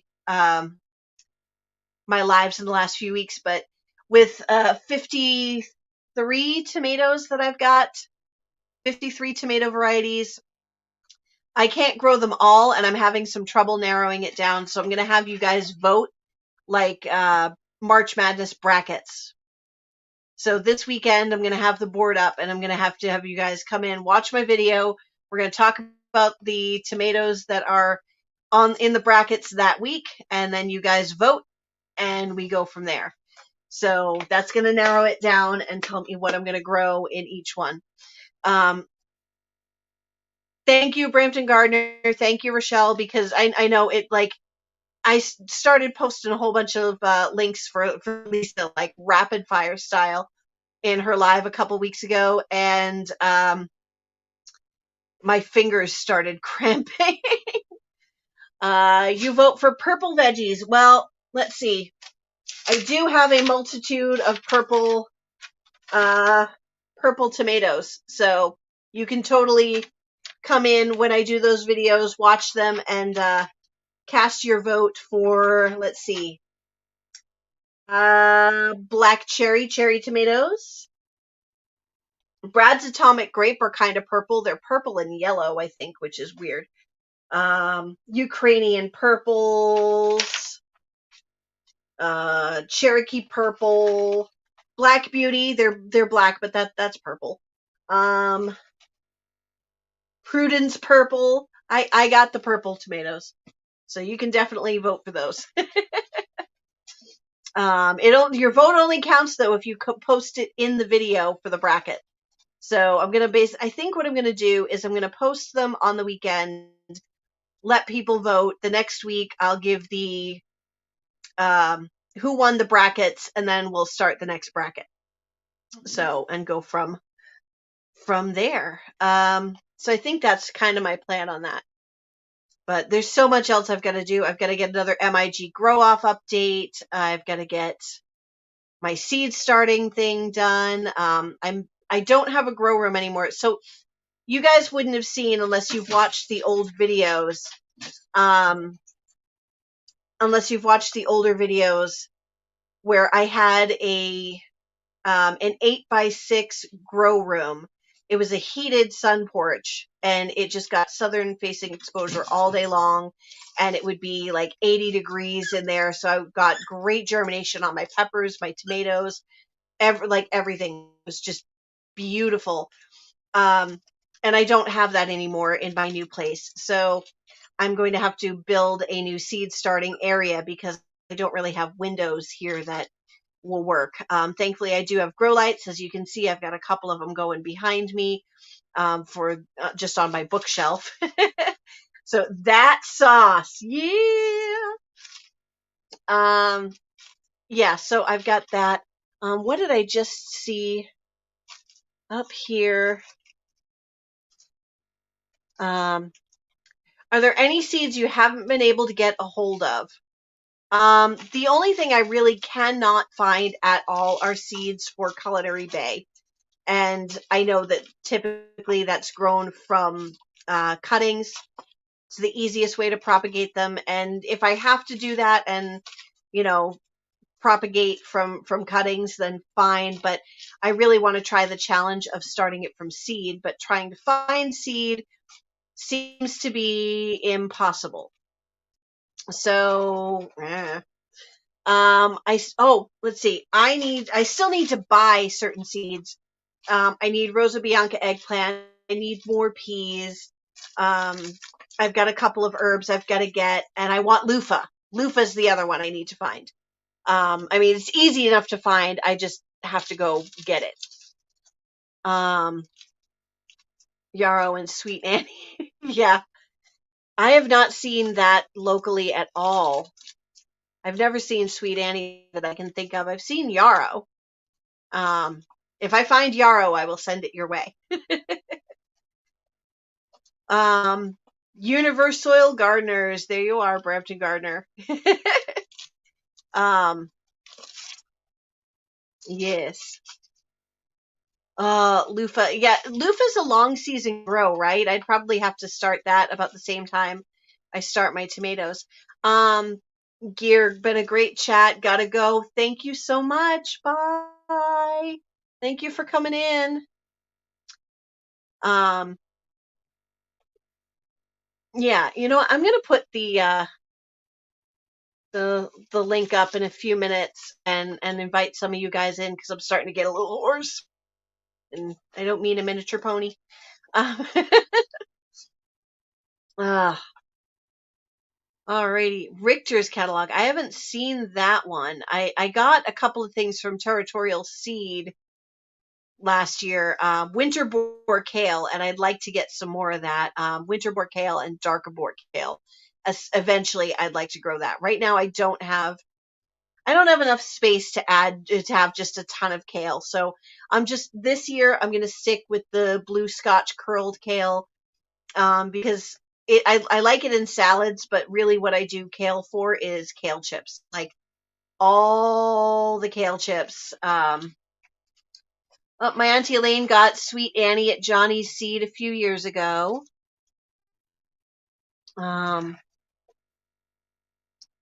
Yeah. So yeah, I mean, I've got to build my seed starting area. So I've got that. I've got the Shed Wars entry video.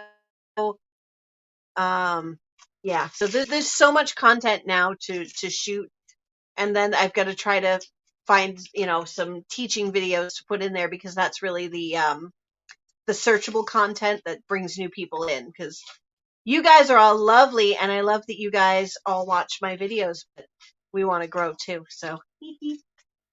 um. Oh, you're not far from a couple of actual like seed suppliers? That's pretty cool. That's pretty cool.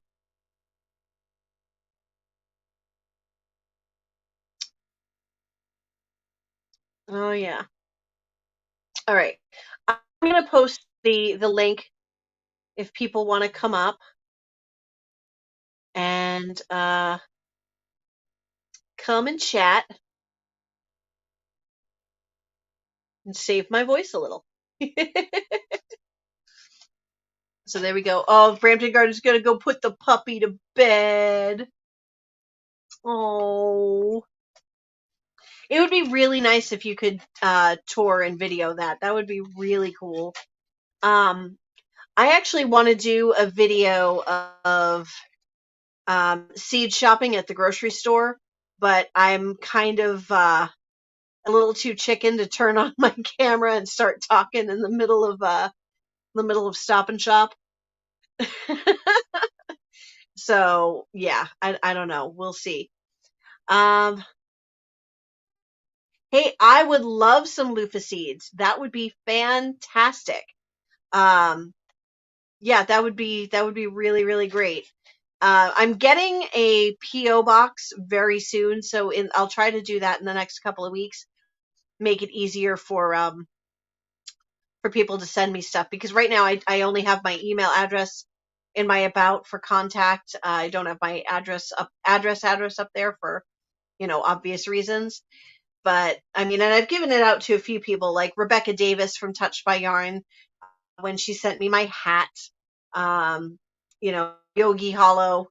I mean, them I trust like for anything, and I'll give you my actual address, but it just makes me, like, I trust you, honey. Just makes me think like I need to get a PO box for other things, but yes, I'll email you my address, and we'll get some loofah seeds. Yeah, so those grow over the trellis. I gotta find some more trellis space. My auntie knows where I live. Auntie, we definitely have to have our like lunch soon, because we've only been talking about that for 2 years. Life in the times of COVID. Oh. But some weekend I'll get Mom and we'll come up, and it'll be good. Because I'm assuming we're all vaxxed at this point, so let's see. All right. Yay! Okay, guys, get ready to meet someone really awesome. This is Slava from Kitchen Garden Therapy, and you are in Illinois? Chicago. Indiana. Yes. Yes. Hi, everyone. Hi, I'm so excited to see you back. Like, every time I see you online, I'm like, yay! She's Yeah, I took a little break from YouTube, and it was just the holiday season, and then we all got COVID in December, so it was like we were all down. It wasn't bad, it was easy, but still, I didn't want to like make videos, Yeah. I just wanted to, enjoy the time with family, and it was nice. It was a nice break. I loved it. And Yeah. I feel like now that, after the break, I have easier, making videos is easier for me because I have so many ideas. I'm like, oh, I haven't thought about that. I need to make that. And also, I doing any gardening in December, so there was nothing to kind of like talk about. And now last month, in the end of like January, I started sowing some seeds. So I planted like all my cold loving vegetables like brassica family, some fennel, celery, stuff like that. I also planted some flowers like pansies, violas, snapdragons, and they all had sprouted already. So I'm excited. I'm going to be taking care of them. Of course, now is when my dog decides I'm going to try to kill the squeaker. Hey, what are you doing, Mia? Come here. She's She like, wants some attention too. She's like, I would like pets. I would like pets. My baby. Pets and love. I just put my kids to sleep, and I figured, well, that's a good opportunity to come and join. Yeah. Otherwise, they wouldn't let me. They wouldn't allow me. Your absence on YouTube was noted. I was all of a sudden, I'm like, where's Slava? Like, where'd she go? Okay, let's see. And we got Rochelle. Oh, yay! All the gang's back together now. Hi. And a little puppy. Oh, he's cute.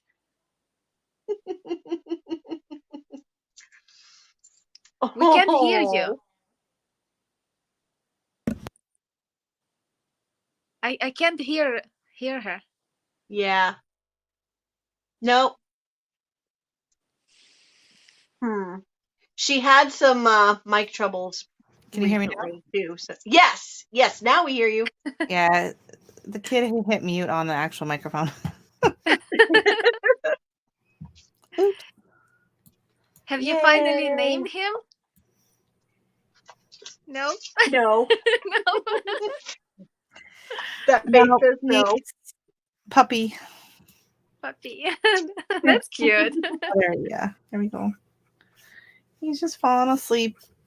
I went down to put him to bed, and then the kiddo had to get up and do stuff, and so I'm like, he's awake a little bit now. So yeah. That's like having a little baby. Oh my God, yes. Look it. Hi. Say hi. Hello, puppy. Hello. Say, I need a He's name. like, where is that voice coming from? He's looking around. Oh, there we go. It's that lady we watch on the TV. There she is. There she is. He watched your winter sewing video, Slava, and he watched Danny's seed haul. Yep. Future gardener growing up. He's clocking hours. I bet he is gonna probably carry on the tradition of tomato robbing. I'm curious to see what he picks. You know, maybe he prefers peppers or. That would be fun if he likes hot peppers. I was thinking more of the sweet peppers, but you never know. You never know. Well, Mia, she loves just about everything. She will eat carrots. She will eat tomatoes. She will eat broccoli, although broccoli is kind of grudgingly, unless it's cooked, then she'll eat it. But her favorite snack, what she goes crazy for, is the woody ends you snap off of asparagus before you cook it. Wow. Yeah. I'll toss her 3 or 4 of those while I'm cooking, and she's just like, yes, give me all of them. Give me more. That's great. No waste. So, yeah. Yeah, and it's not going to waste. I mean, it would go, I'd put it in compost anyway, but, okay. Oh, I got to adjust these hips again. I'll probably make it till the 10 o'clock mark and then have to cut this short because, the hips. I have to lay down. I'm an old lady at 40. My cats don't eat anything. They just go where the soil is and they just dig in there.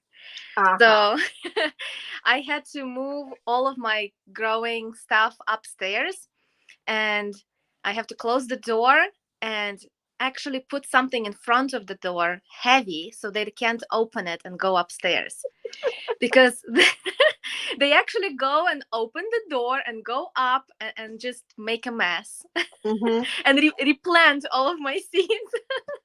Yeah, my second growing season, when I was still growing on the porch, I had a kitten, and I came home one day and found kitten tracks and a kitten butt print in my seed starting trays, and I'm like, "Are you kidding me?" Oh, she like the little brat used to go and pluck one by one the leaves off of every tomato seedling. Oh my! I would get, oh my God. It was like her favorite game. She, as soon as she saw me up potting stuff, she was like in my business. Like, can I get to it? Can I get to it? Can I get to it? Oh my goodness. Yeah. If I allowed Mia in the garden, she would totally be picking things and eating them. She would probably be she loves peas. She would probably be pulling peas right off the trellis. And green beans and things like that. But she doesn't get to go in the garden, so although that may change here because my old apartment, one side of the house had a fenced yard, and that's where the dogs would go out, and the other side yard on the other other side, that was the garden, and that wasn't fenced, and I can't trust her off leash for even half a second. So yeah. She didn't get to go in the garden. I brought Bo in the garden one time. I was hoping that him hanging out in the garden would, losing all his hair and all of that, would help deter some of the bunnies.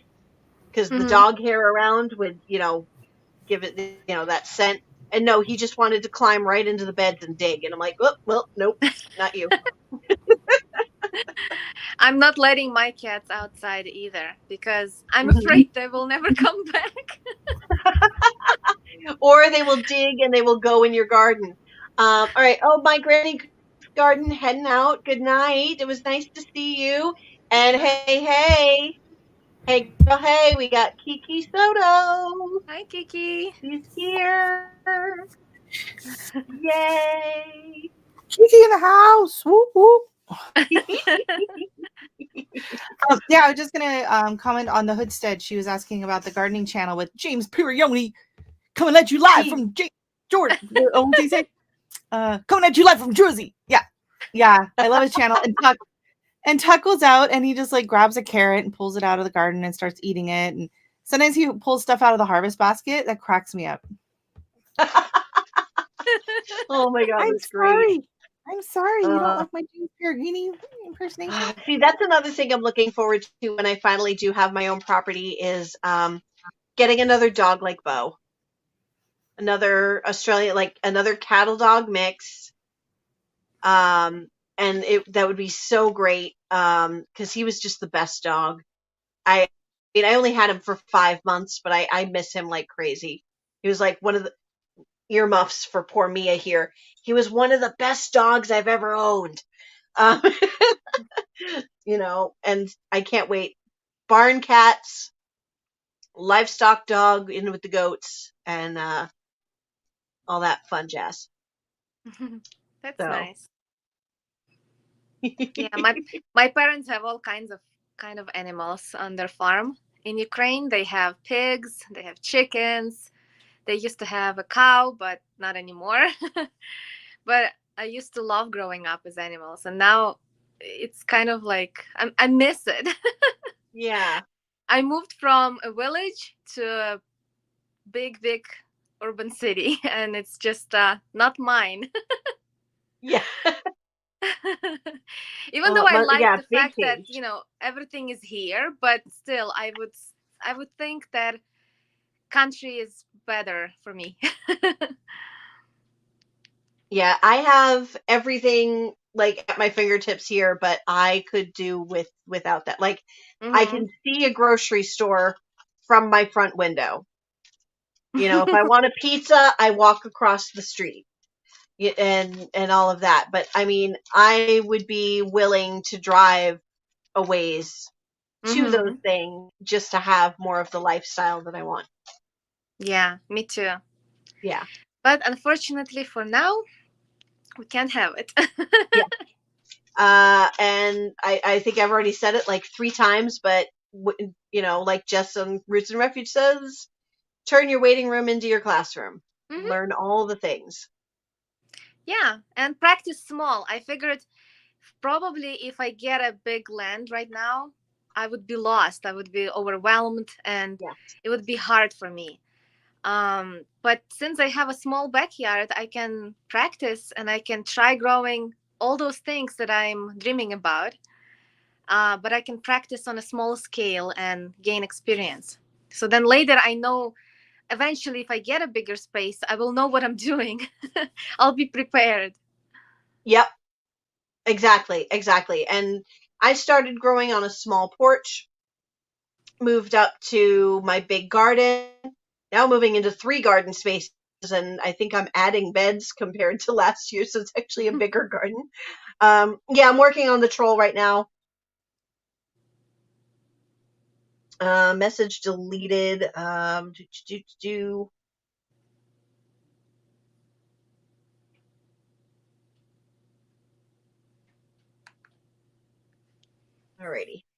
All right, so we have some people heading out. Flicker Hill Homestead, heading to sleep. Let's see. Elders Homestead, it was so wonderful to have you in here. I'm so excited you made it, and I will see you soon. Yay. I mean, we're going to wrap up in about 10 minutes anyway. Yeah.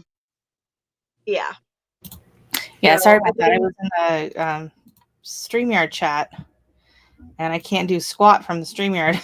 I was like, oh no, I gotta go open up the YouTube chat. Well, oops. So when I'm doing my live streams, I'm in chat, but I'm in chat from my my other account. Oh, okay. because more watch time.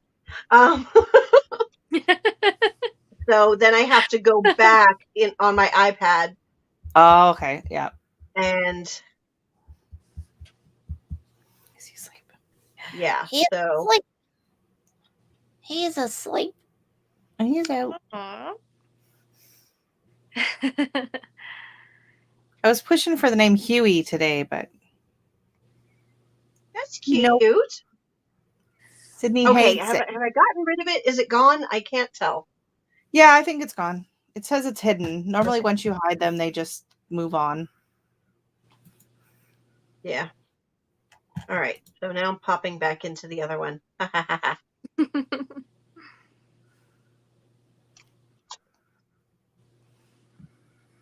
Let's see.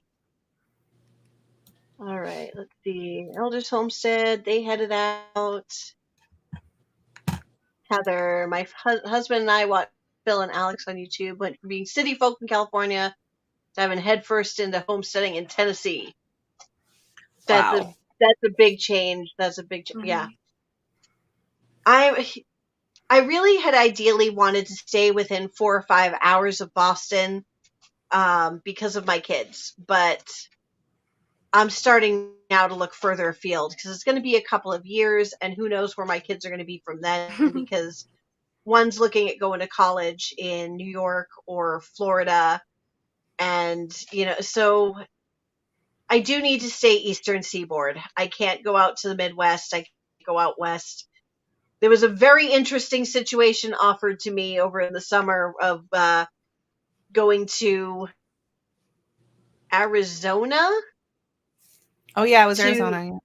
Yeah, it was Arizona, but southern, right down near the Mexico border, Arizona.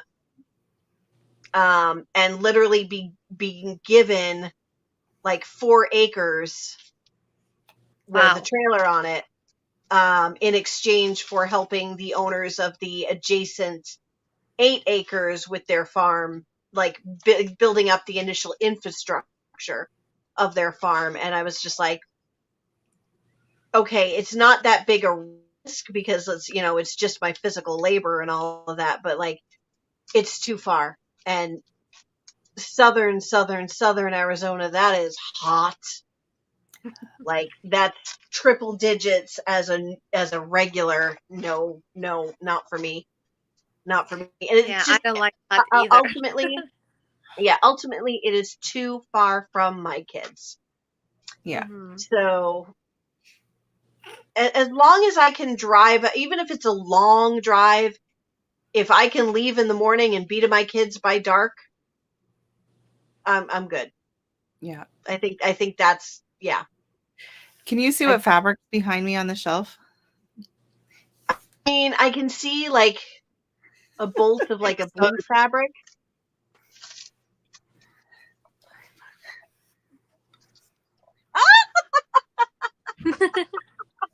Skateboarding pugs, I love it. Yeah, see, even the offer of free land, or semi-free land, was not nearly. Oh my God, Rochelle, that's fantastic. What are you going to make with those? I've had them for a long time. I've actually made. Do you have any? I've made baby bibs. Oh, okay, cute. For gifts, and someone might get something. I'm not saying who. Shorts. I think I made. Yeah, not enough money to get me to move to Arizona. Yeah, I think my limit is going to be North Carolina, Eastern Kentucky, Virginia, West Virginia. I don't want to yeah. So my auntie Elaine, who's in here, Elaine Nelson there, she sews. She taught me, tried to teach me to sew when I was little. Brought me to sewing classes at Joann's Fabrics. And I tried to make things for my daughter when she was a toddler, and my last sewing foray was something that semi resembled a shirt. So we won't go there. I never managed to pick that up. The crocheting I got. The crocheting, I've made some gorgeous things, but yeah, the sewing never really caught on for me. Only in the crudest sense. I'm laughing at the Hoodstead. Actually, there is a famous Puggy Smalls pug, and we follow him on Instagram. Puggy Amazing. Small. He has an amazing Instagram account. There is a Puggy Smalls. Yeah. It's already taken, unfortunately. Oh, that's so cute, though. Oh my god. It is a cute name, yeah. I bought a sewing machine last year, and I was thinking that in the winter, when I have time, I'll learn how to sew. Apparently, I don't have time. Well, I did read the instructions, though.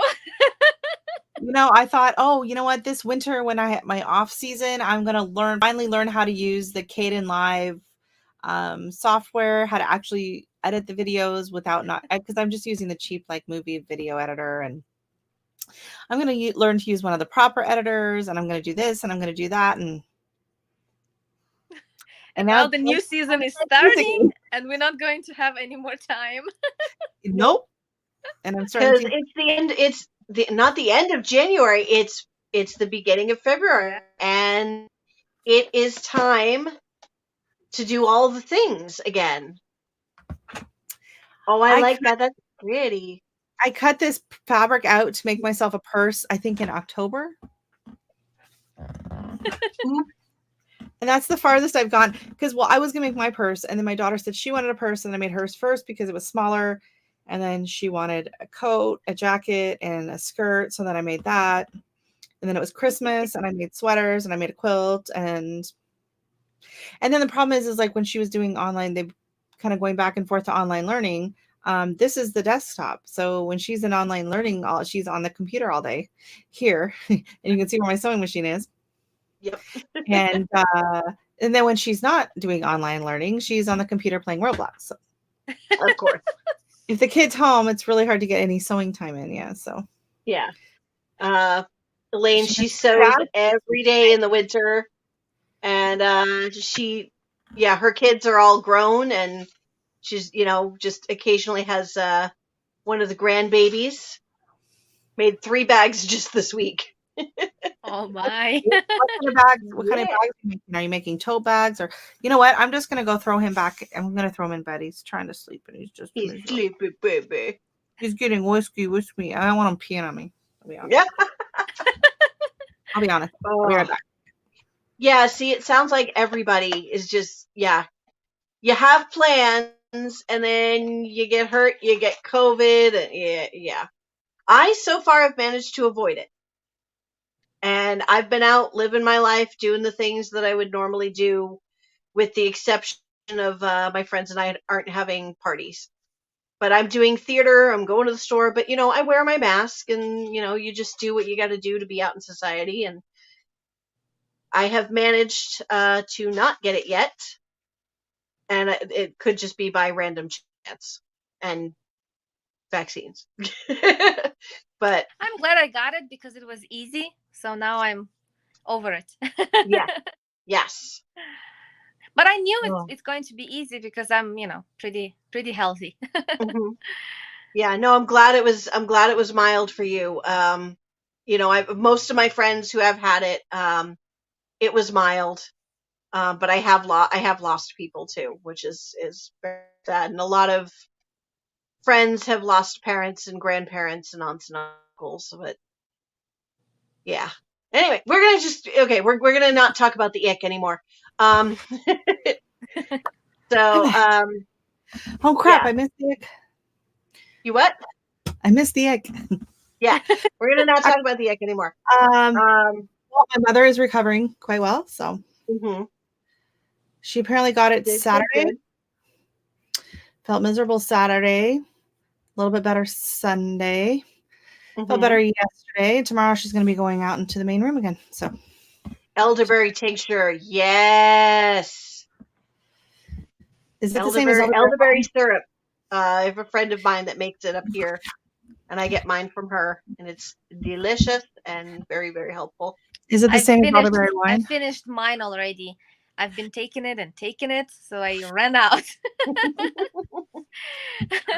What about your the concoction in the bottle?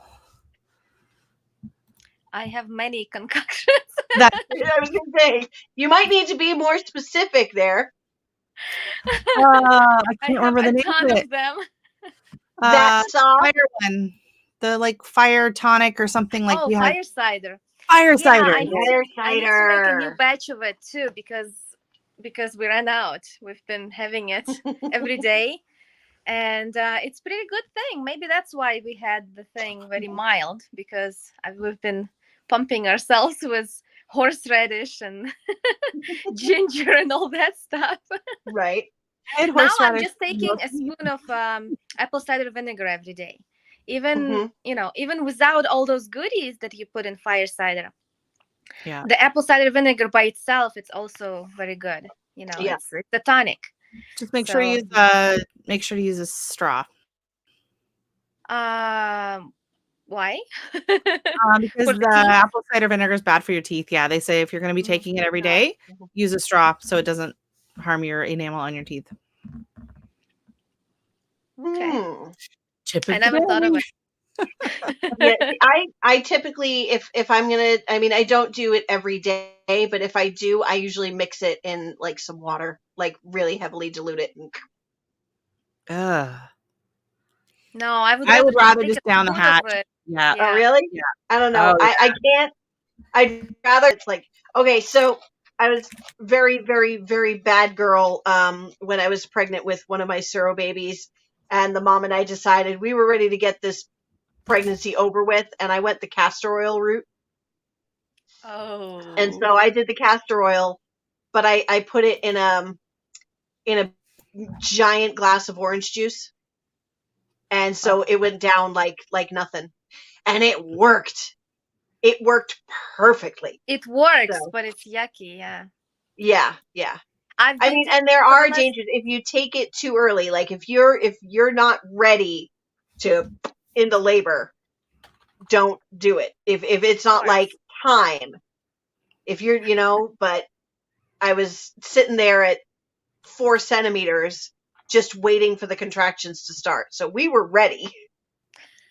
So I'm like, all right, you know what? That's it. Castor oil, gimme. And then 3 hours later, I was at the hospital in active labor. That's good. In the past few days, I've been taking black seed oil because of my rash. I told you that I have like terrible rash on my neck. It's everywhere. Do you know what caused it? Keto. My body doesn't like keto diet. And this had happened twice to me. 3 years ago, I've tried it for the first time. So I cut down all the carbs. I started eating, just meat and fat and veggies.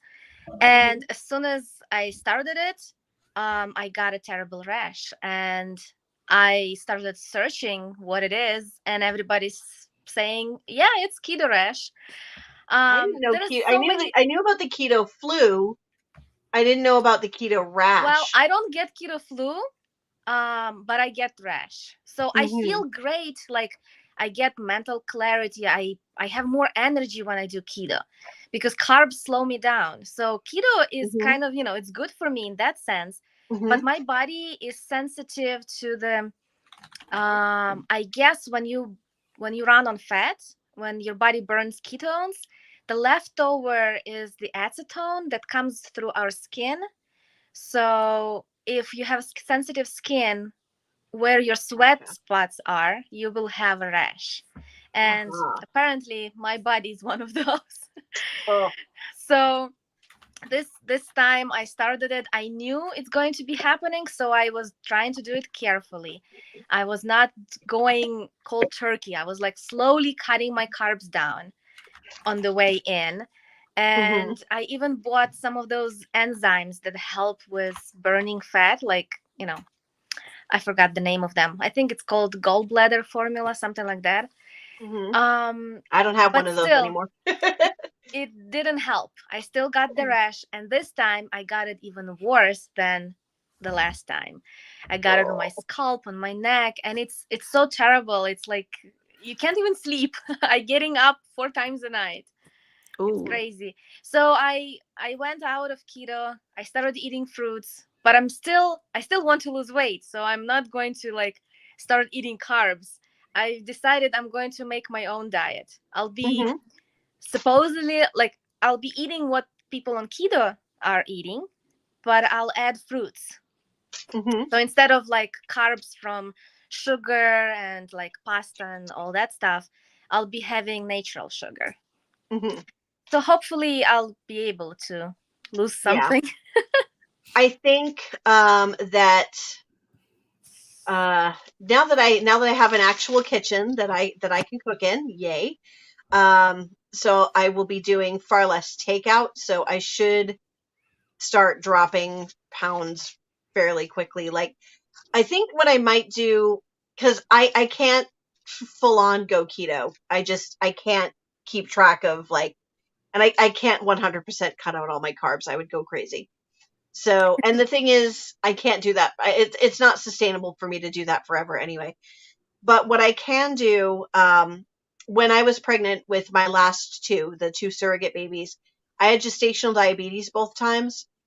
And so what they had me do to manage it for food was just keep it to a maximum of 15 carbs for snacks, and around 30 carbs on average for my main meals. Mm-hmm. So if I do, and when I did that, I dropped 20 pounds in the first 2 months of my pregnancy, both Nice. times. I lost So I'm 20 like, I could too. do that. Throwing up the whole time. Oh. Oh God, with the first one, I had total food aversion. No food was good. Every food I ate, as soon as I'd be like, oh my God, that is the most delicious smelling thing in the world, and I would grab a bite. As soon as it was in my mouth, I would be sick. I lived off So I had cottage to cheese. force myself to eat. Oh I had to my. force myself to eat. No, I And- didn't have any of those. I was lucky. Mhm. I was one of those women that I didn't have any trouble during pregnancy. My Any first two trouble was babies. birth. Nothing. I can give birth every year probably because it's so easy for me. But I think two is enough. Yeah, my For first now. two babies were great. The easy pregnancies, no complications. My labors were 6 hours. You could almost set a clock by them. 6 Yeah. hours, Mine baby's was out. like 5. Mhm. Yeah, around the same time. The only issue with the last two, but then when I had them, I was 20 and 22. So I'm everything's 20 easy. and 24. So yeah, Yes. it's easy. Now, getting pregnant with the Suro babies, I was 36 and 38. And it was when I was pregnant at 36, that was fine. That was pretty easy. I was a little more ouchy, and I did have the gestational diabetes. So, but it was totally diet controlled. All I had to do was just manage my carbs, and I was fine. The last one, I had to go on insulin for my fasting numbers. As soon as I ate, I was fine. But overnight, while I was sleeping, my blood sugar would go through the roof. So I'd have to do, It's always I would like have to that. do Yeah, insulin. during Yeah. fasting. But both times, as soon as but the labors were super easy for both of them. Oh my God, my labor story for the baby number 3 was hilarious. But I just remember when it came time to push for baby number 4, the nurse comes in, she goes, all right, so we're just going to do one practice push, see how much progress we make, and then, we'll just get on with it. And when we're ready, we'll call the doctor in to come and catch. And we went, okay. And so, she took one leg, the, baby's mom took the other leg, and she said, okay, let's push. And I gave one push, and I just see the mom's eyes bug out of her head, like, and she goes, is that the baby? And the nurse is like, yep, that's the baby. Calm as can be. And then just reach over, casually grab the phone, pick it up, and go, can we have Dr. Boyd to come in and catch now? So the doctor runs in, pulling on her gloves, and the next push, there's baby. So birth is easy. The pregnancies were generally easy. It's just I did have gestational diabetes, so I had to worry about my diet, which was a pain in the butt. Yeah. But it did show me that just cutting those carbs, Mhm.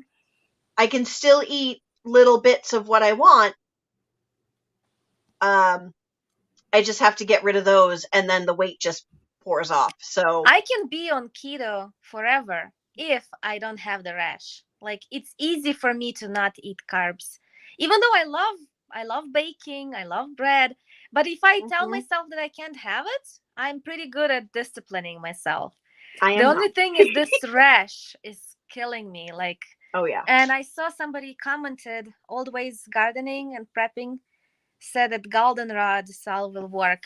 I planted goldenrod finally last year, but I don't have a tincture yet. I don't have a for salve you would need to make an infused oil. But hopefully this year I'll do it. And then next winter I can start experimenting with keto again. Mhm. And then you have Or your maybe not. self. I don't know. After this rash, I told myself that Oh. never again. Yeah, I Mhm. think your body's telling you something. Mm-hmm. Yeah. This might Yeah. not be the one for you.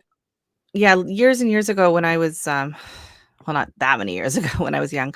Uh we did like this We're only in our 40s here. Let's I know. not age Food ourselves combining. prematurely.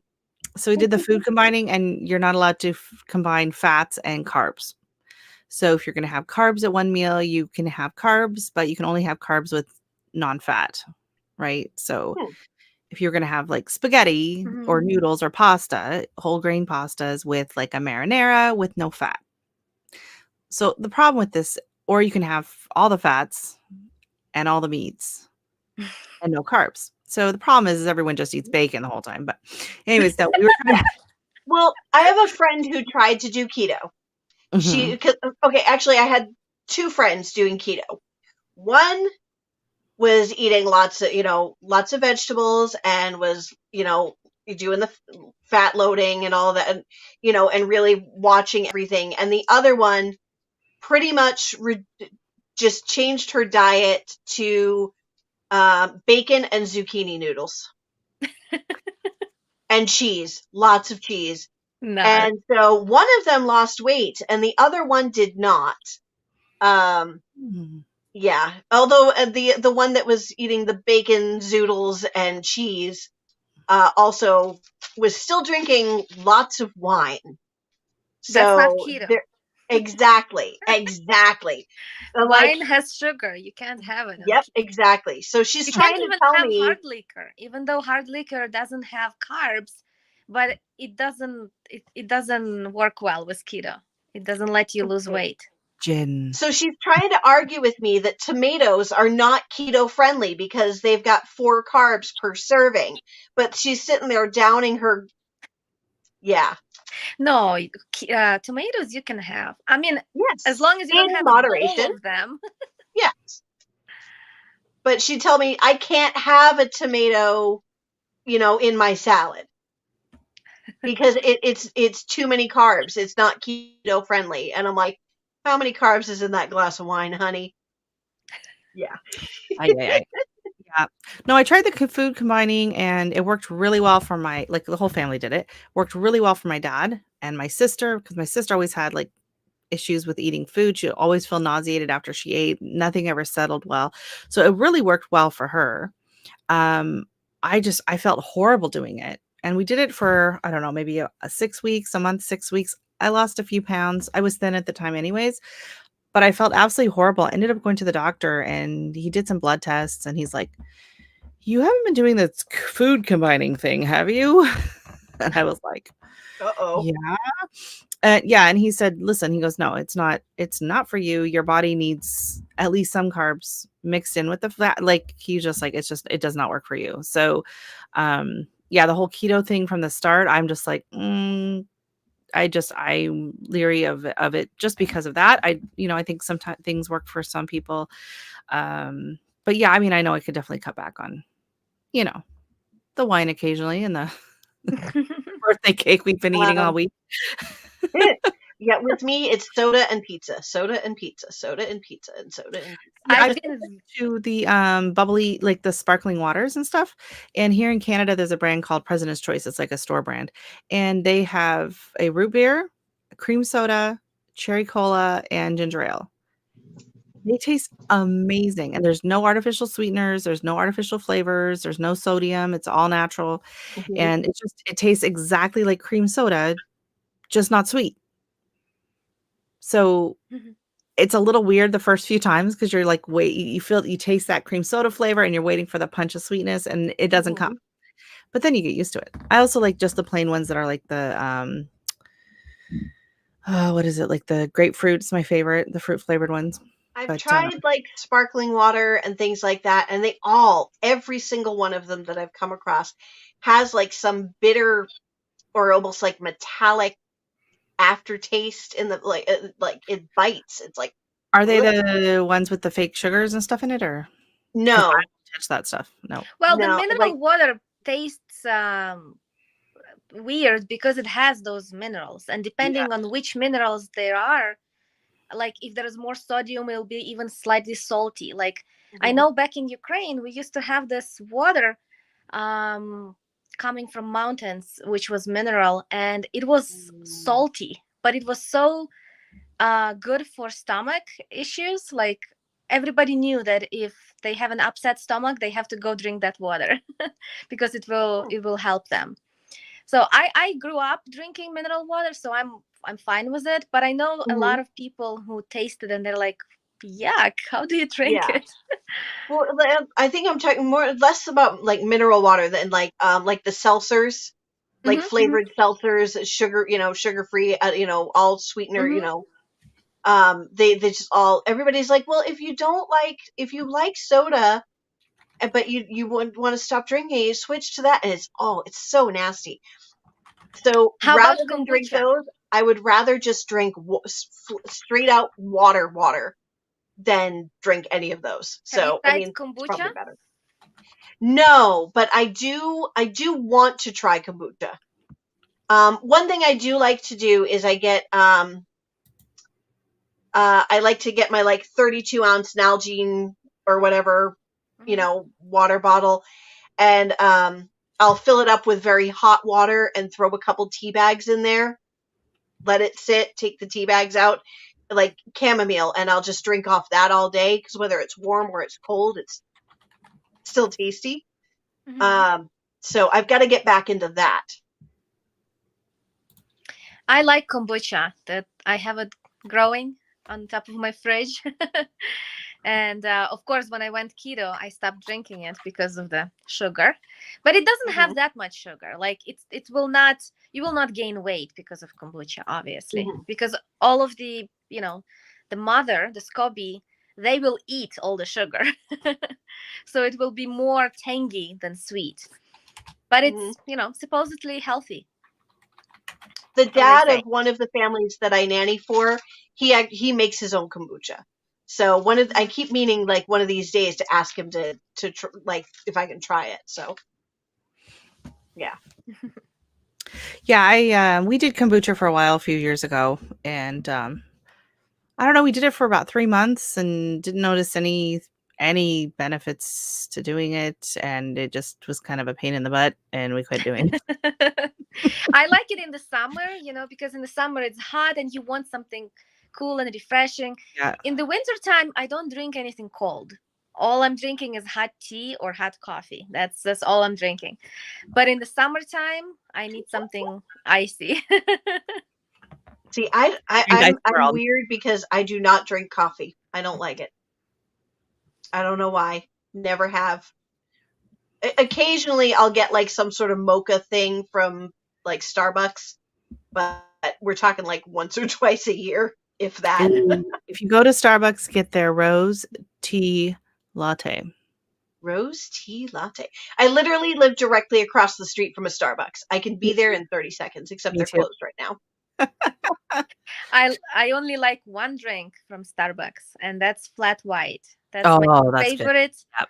type of coffee. I even at home I make myself flat white because I like my coffee with a little bit of milk, but it cannot be like latte or cappuccino. That's way too much milk, not enough coffee.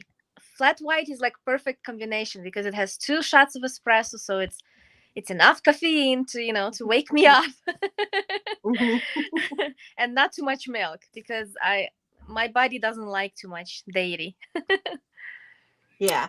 Yeah, I The drink only coffee thing that black. I'll get at Starbucks is like the double chocolate chip mocha wrap latte or whatever it is. So basically, It's basically like ice cream and it's a milkshake. yes. I'll take that. Yeah.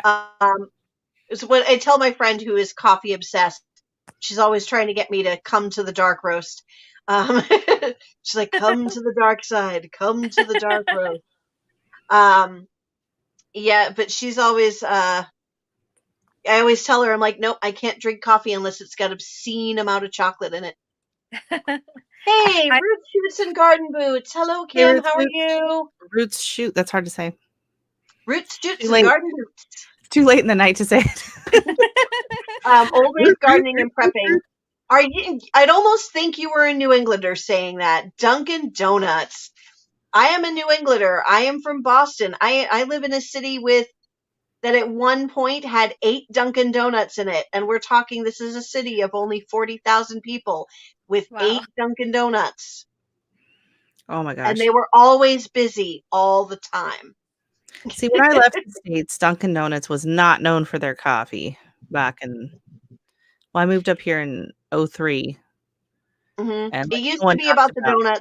yeah, no I one talked remember about when I Dunkin' was a Donuts kid coffee. and you had Fred, time to make the donuts. And they actually made the donuts in the stores. Yeah. And they were delicious and fresh. And now they're like baked the day before and sent out. They're not as good. And there's a lot fewer of them. They have reduced the menu to like 7 or 8. Like, I don't know, maybe not that few, but there's just like a couple handfuls of kinds. And yeah. I have Dunkin' on my street and I never go there. I drive to Starbucks a mile away. If I go to Dunkin' Donuts, it's usually I need a Coke and I don't want to get out of the car to go into a store.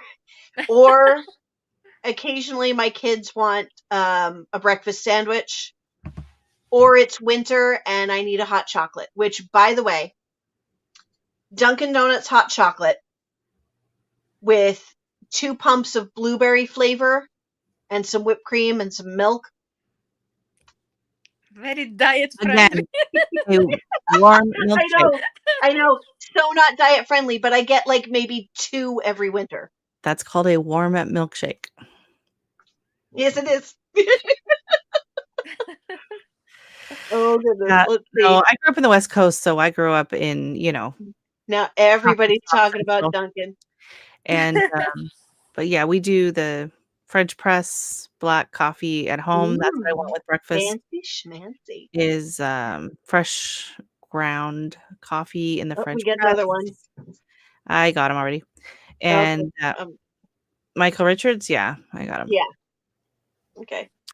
And yeah, but if I want to treat coffee later on, then that's when I'll hit up Back in my day, we would have to wait for new donuts if they ran out. Yes, I remember that. Somebody was like, Dunkin' is trash. yeah, frozen I hot don't like chocolate. Dunkin's That drives me coffee. nuts. I don't like their coffee either, but that's because I don't like coffee. My daughter, okay, my 19-year-old daughter, she is a lesbian. She has a t-shirt that she loves to wear, and it says, I like my coffee like I like my men. I don't like men. She doesn't like coffee either. Oh, that's They funny. still make the donuts fresh in the stores down there. Not in New England, not anymore. Nope. Okay, I mean, we the don't have coffee Dunkin' was Donuts good in here. the 60s at Dunk's. Okay. We have Tim Hortons, which is the Canadian The Canadian. Dunkin' Donuts, and I am not a fan of the coffee. I prefer McDonald's over Tim Hortons. And I like my I coffee like my coffee like I like my men, angry, dark, and bitter. bitter. And rich. And rich. Yeah, and rich. Forget the rich. Yeah. Rich and hot. I don't even pay attention to what Starbucks stands for. I don't like coffee, so I don't even, yeah. I don't even. Yeah. We've switched more to bubble teas. That's the rage here right now for my daughter. So we don't go to Starbucks very often. Yeah. And we do go and get bubble teas. Although she can make a mean iced coffee. So I never liked iced coffee. Nothing iced. I love iced coffee. I don't know. Since I moved to the United States, I was always like, what is this iced drinks everywhere? I don't understand it, because in Europe we don't drink anything iced. And when you go to a restaurant and they bring you water, it's not iced. I don't like ice in my. I ask for things without ice because I have sensitive Me too. teeth. And also, it just hello Mia. It keeps it. You get less product because they fill it halfway up with ice. So if I go, McDonald's or whatever, and I ask for a Coke, I'm like with no ice. And but in New England, I need it cold. Yeah. Cold. I got to represent for New England is that even in the dead of winter, it can be like single digit temperatures, like 5 degrees out, and we're talking Fahrenheit, not Celsius for you, out there in the rest of the world that uses Celsius. And me. Huh? And me. And you. I don't use Fahrenheit. Well, I was including you in that because you grew up with Celsius. So like we're talking like 5 degrees Fahrenheit, and they're still out there shoveling snow, drinking their iced coffee. That's how we live here. On the other hand, it can be 100 degrees in the summer here in Chicago, and I drink my hot coffee and hot tea because I can't drink the iced stuff. Nope, absolutely not. Nope. I'll have a hot coffee for breakfast. I'll have my hot coffee, but I cannot have a hot coffee or tea if it's hot out. Absolutely not. Nope. Yeah. It actually cools you down. No, it doesn't. That's baloney. That is absolute nonsense. Your body is losing energy. No, absolutely not. No. So Kim says a cold cherry Coke if she's going to have a soda pop. Oh my goodness. Cherry Coke. Oh, okay. How about a good root beer float? Free, that's not bad. A good I tried doing a root beer float with the sugar-free, like the unsweetened root beer. Slava, have you had a root beer float? Nope. Okay, so this is something you're going to have to try. The root beer float challenge. So you get root beer. I haven't even tried root beer. This is the thing. So you're going to have to try root beer, and then you get a big old scoop of vanilla ice cream, and you put it in it, and you just drop it in. Oh Boom. my. Amazing.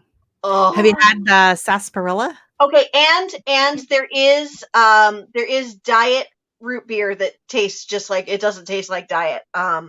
Diet's terrible for you. No one should ever eat anything with diet or fake sugars because to avoid anything else, and it's the most disgusting thing for your body. Yeah. Yeah, I would rather have regular than diet. Your body doesn't know what's the fake stuff. It actually makes you gain weight because you are craving sugar and you eat it, and then your body's not giving the sugar that it's craving. You tricked it, and it thinks it's getting sugar, and you're not, and you actually crave more sugar when you eat that nasty stuff. That is true. It increases your sugar cravings. Yeah, sorry. But yeah. Anyways, okay. So real root beer, scoop of vanilla ice cream, real vanilla ice cream. Yes.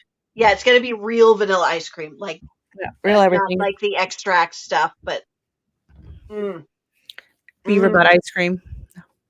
I'm not even an ice cream person. Like I very rarely have ice cream. Ice cream.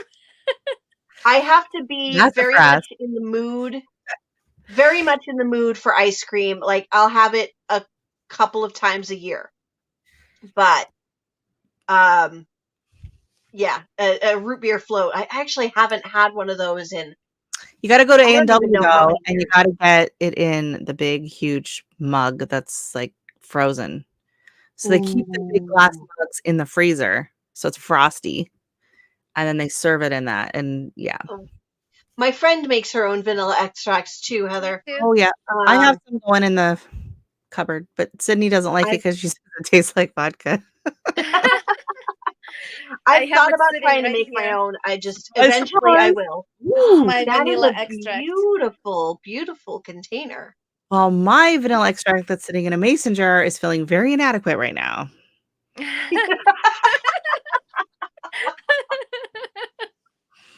This is beautiful. Thunder thighs unite! Boom! Yes. Yeah, I got those. Shh. Ba Actually, I boom. don't. Actually, I don't. My thighs are actually much smaller than the rest of me. Oh, I wish It's I could super say the annoying same. when it's super annoying when trying to wear jeans or pants. I don't have hips. I'm narrow from like hips down, Mm-hmm. but I have the boobs and the belly, so it just makes pants and everything a pain in the butt. Me Which is too. why I started sewing. I'm upper Um, heavy. because, yeah, I'm top heavy. Like I'm Right, just over at any moment. right The now triangle. I have the boobs, I have the belly, I have the butt. No, I If I lost can my just when I get got rid of pregnant. the belly and trim some from the butt, I will be a happy lady. When I got pregnant, it just like migrated, like my butt just like migrated around to the front, and then it just stayed there.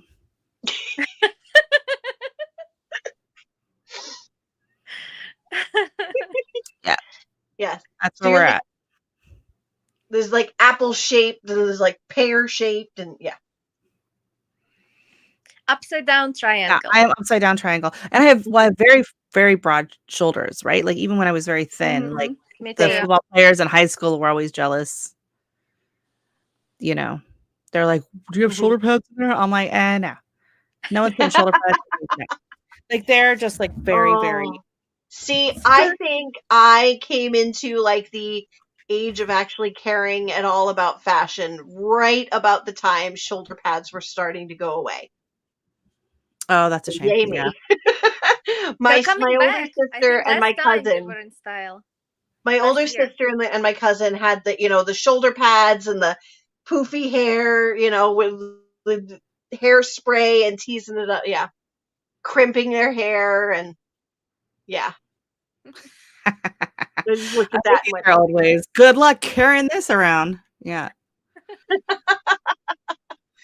oh, my auntie loves you guys. Yay. Oh, Uh, my aunt is pretty awesome. So, oh. whatever. Oh no. No LP. Sorry about that. What did you miss? You guys are growing apples and What an pears and entrance. triangles. Well, you missed my Yeah, fake where do we sugar get ranch, so triangle that's seeds? gone. Where do we get triangle seeds? It's called carbs. Yes, you know what? I got to agree. Like Hollywood, like the standards of beauty they put on women. The reason I want to lose weight is not because I want to try and fit like some supermodel beauty standard. It's I don't feel as strong as I used to. I feel physically uncomfortable with the weight I've gained because I'm having a harder time doing things. So really it all comes down to obviously looking better is going to be a byproduct of that, but of losing weight, but I'm going to gain I'm probably going to reduce some of the pain that I have. I'm going to gain a lot more mobility, like not that I have mobility issues, but with the pain that I'm starting to get in my hips and things like that as I get older, and all the things I've done with horses, like, I'm 40, I can't go jump on the baby anymore, and then when it has a baby tantrum and goes whoop, and I go flying, and then they kick out and kick me in the knee while I'm still in midair, like, you wonder why I have pain. Oh God, what are we doing? What am I missing in this chat? No, it's you like Michelle- jump on the baby. You did not specify you were talking about like. Oh, sorry. I meant to specify time. horses. I'm sorry. I meant to specify horses. Because we all know Like, you're yeah, a I can't go nanny. jump on the Okay. I can't well, go jump on not. the 4-year-old warm blood and play crash test dummy anymore. So terrible. 4-year-old warm blood. What the hell? It's like zombies or something. What the heck? It's a horse breed. It's a horse Yeah, breed. They are well- very big. They are big. I It's like issue a not because I Clydesdale almost said a or- bad word in my live stream. Their hooves are like this big. They're not quite a draft breed, but they are very heavy, muscly horses, and they are very tall. And I was riding a 4-year-old and kind of just seeing if she knew anything about what we were asking her to do, and she had basically a baby tantrum. Reared up, I went flying through the air, and as I was coming down, she put her front legs down and then kicked out with her back legs. So I'm in midair. The horse kicked me in the back of the calf, spun me in the air, and then thank God the ring was very padded, so I came down and bounced, but my knee has never been the same. I can't really do that anymore, but I don't know.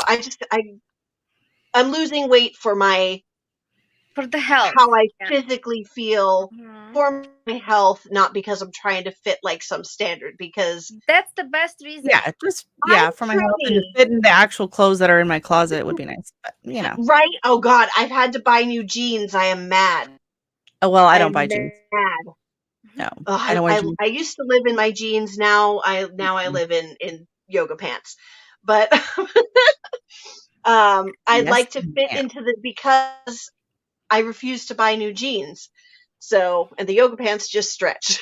Yeah. I do have jeans that fit, and I'll be like, oh, I'm gonna wear jeans today, and I'll go put on my jeans, and I'll get dressed, and I'll go put on my boots, and by the time I get to the front door, I'm like, nope.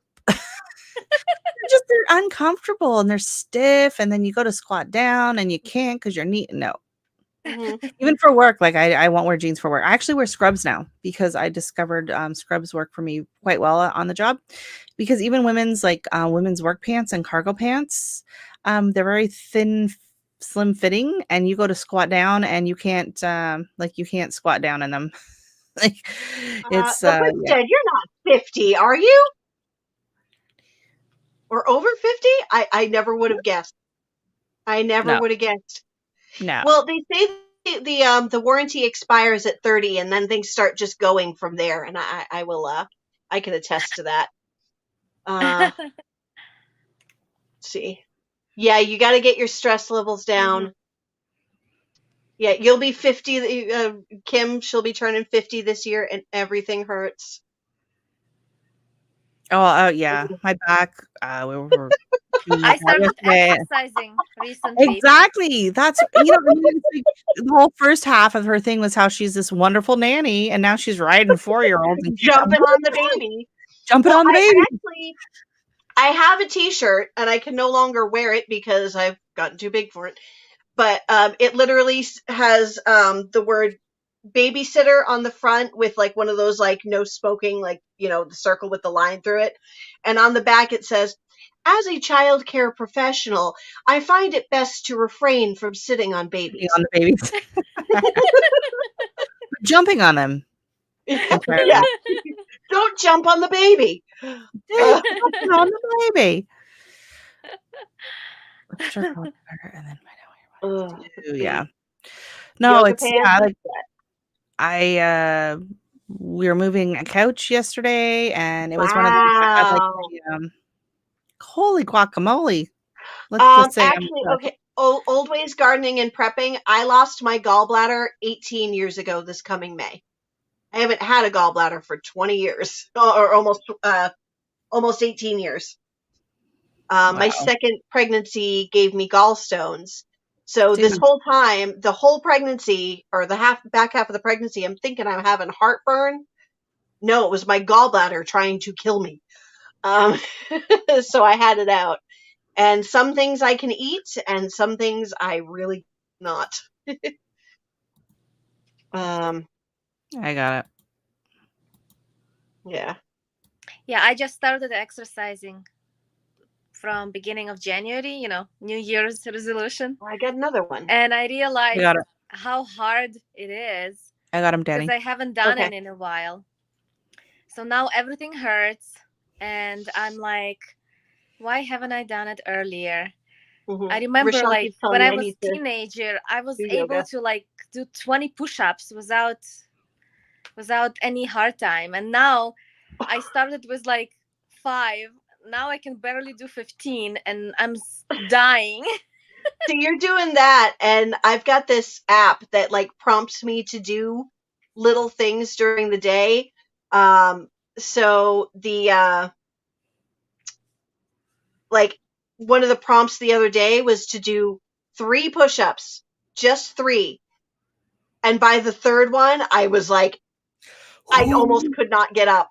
I can't even do 3 anymore. I've lost that much. And I Well, used to have arms. Mm.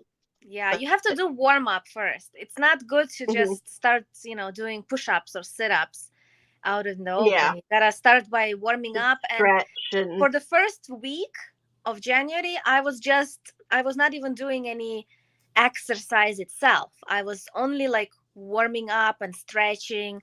And then I was slowly introducing some little, squats and sit-ups Mhm. because I haven't done any exercise in like almost 10 years. Mhm.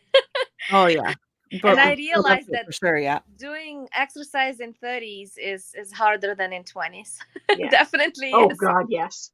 My Auntie Elaine says a gallbladder will let you know when it wants out. Oh boy, does it. Oh. Yeah, I got to the third one. Yay me. Um Oh, it's your Oh, that's right. Yeah, it's your birthday coming up. Oh. Yay, yay, yay. Whoop, whoop. Yep. Yeah, I just hit. So I had my birthday on Saturday, and it was like we're in live, and everyone's like, so they're talking about how their age, and I'm like, you had to talk about it today. Like you couldn't have had this chat yesterday, and now. Oh.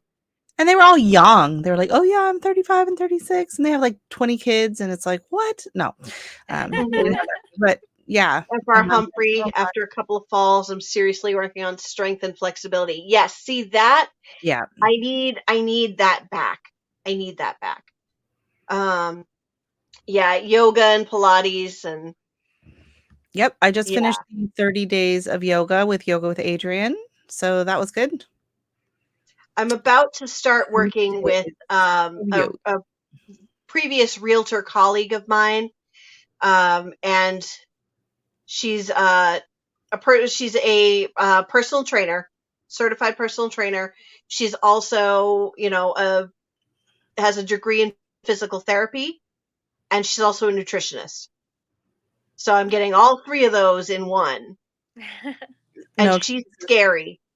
She is gonna kick my butt, which is good. That's what I'm paying her for.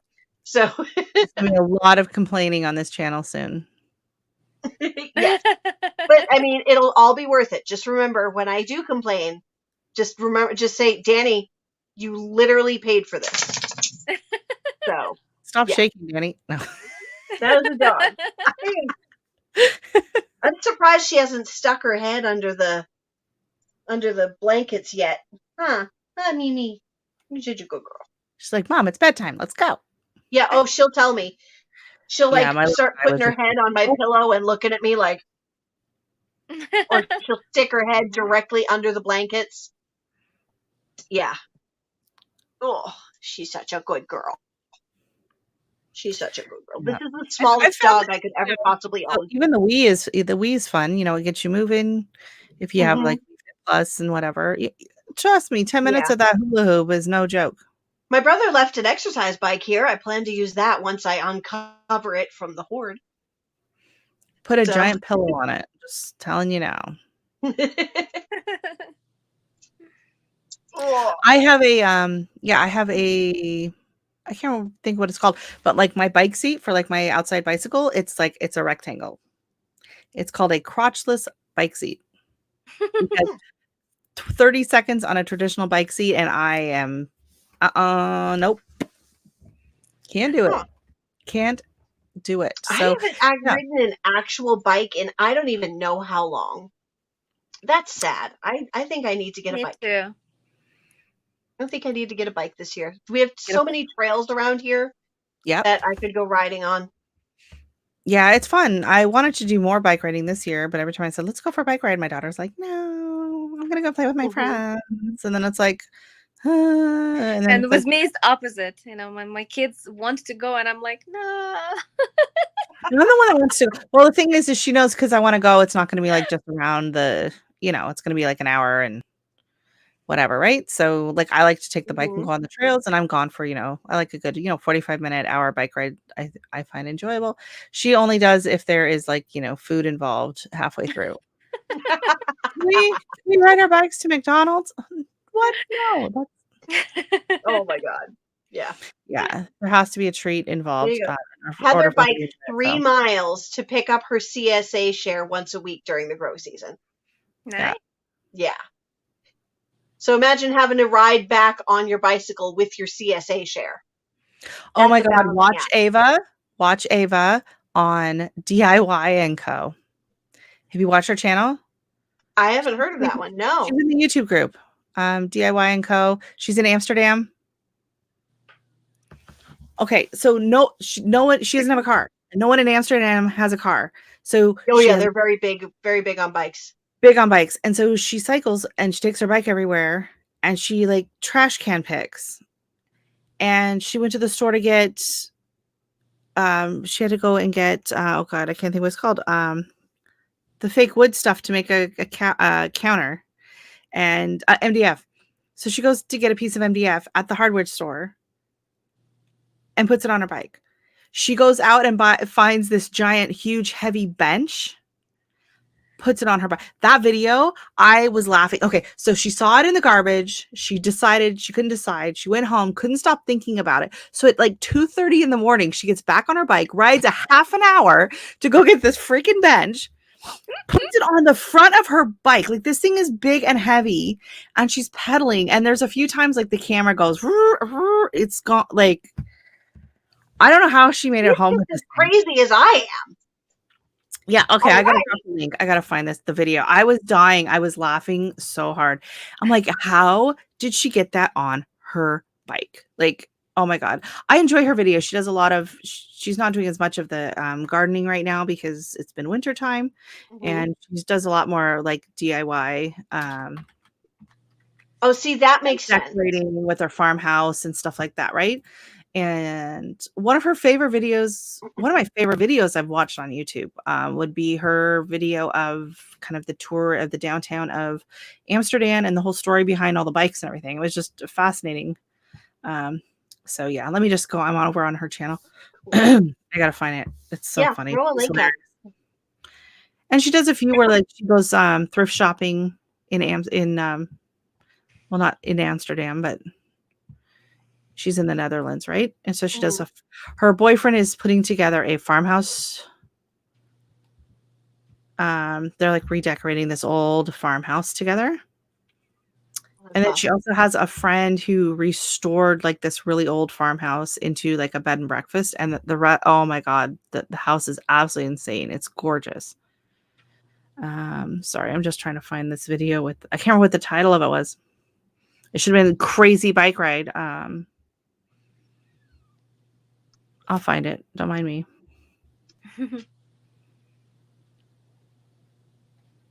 Yeah, I feel like people are so much more active over there with their bikes and walking and hiking. When I was in Ukraine, I didn't have a car, so I was walking everywhere. I lived on the 9th floor. We didn't have elevator. That's when I moved from village. I got married. I moved to the city. I was living on the 9th floor every day, going up and down several times. Probably that's why I was skinny. I also loved going mushroom picking. So I was like once or twice a week, I would go to neighboring forests and we would just go with my parents or with my friends. We would be picking wild mushrooms. So that was a lot of walking involved. And, on the fresh air, that was healthy. And now I'm stuck in Chicago. Yeah, Of course, I'll in be the going summer. up to my cousin's house in Vermont this summer, spring and summer, and probably again in fall, doing some foraging with her. She's really big Mhm. into it. Um, Yeah. so she gets chanterelles and morels Oh, and I chicken love of the woods chanterelle. and hen of the woods, and My just like, favorite mushrooms are porcini. They're hmm so hard to find here, but I love them so much. hmm They're great. So yeah, I've been trying to get her to start a YouTube channel because between her bees and her apple orchard and the Hmm. foraging and the gardening, like she makes like these gourmet looking, looking meals out of them. So That's part nice. of Shed War is you can count anything you can forage.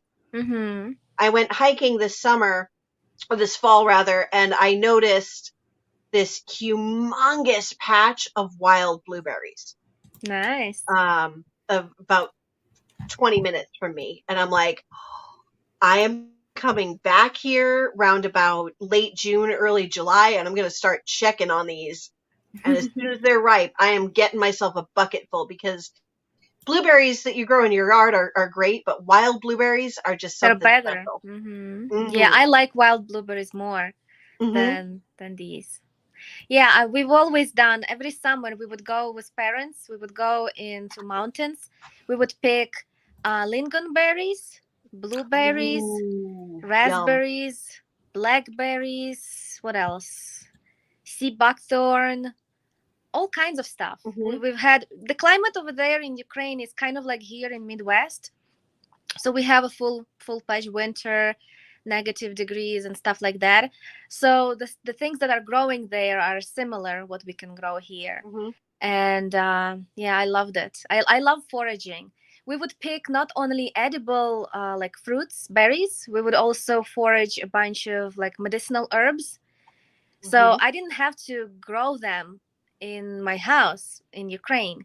I could just go in the forest, in fields, and just pick everything I need.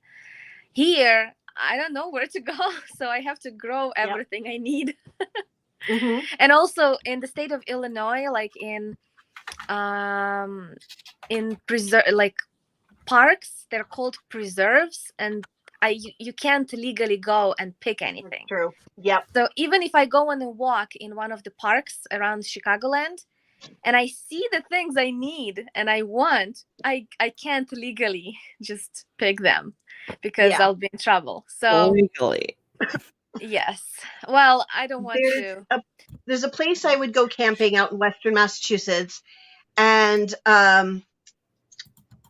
we'd always go on a hike, and there's this huge meadow, huge field that just had like endless raspberry bushes and just a giant field full of wild blueberries.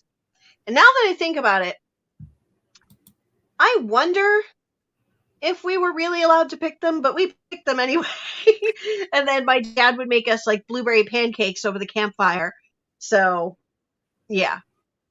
But yeah, oh my god, those raspberries, they were just huge. Red raspberries, Mhm. black raspberries, and just like acres and acres of wild blueberries. Yeah, where I grew up in Oregon, there was just like wild blackberries all over. And you're just out in Yeah. the car, you just pull over on the side of the road and you go pick buckets and buckets and buckets of blackberries. Like, oh, so Yeah, good. around here, like black raspberries, red raspberries grow wild everywhere. That's So nice. it's easy to find. Yes, that's the link with the lady with the bicycle. So the first one I dropped is the actual video of her getting this stupid thing on her bike. And then the second one is the amazing old Dutch farmhouse. That's her friend. It's like a 3-part episode where she takes you on a tour of this amazing farmhouse. Like the renovation is incredible. That's awesome. Yeah. So the top one, yeah, and her name is I dropped it there too. It's called Ava's Home. She's changed her channel name like 4 times this year. So now it's Ava's Home Vintage and DIY. It was DIY and Co Oh, so recently. maybe I You'll have recognize her if seen her you see her. Yeah, videos she's from in the this YouTube. channel. Yeah, yeah. Yeah. She's changing the name. Yeah. But you know what? I'll go and find her Amsterdam tour one because it was just one of my favorite videos I've watched on YouTube. Like it just, I don't know, I just found it absolutely fascinating about all the bikes, how many people take bikes and how they like decorate bikes and really like crazy and ridiculously like covered in plants or covered in like it's very unusual. Wineberries. I've never heard had of wineberries. Yeah, me too. Had what?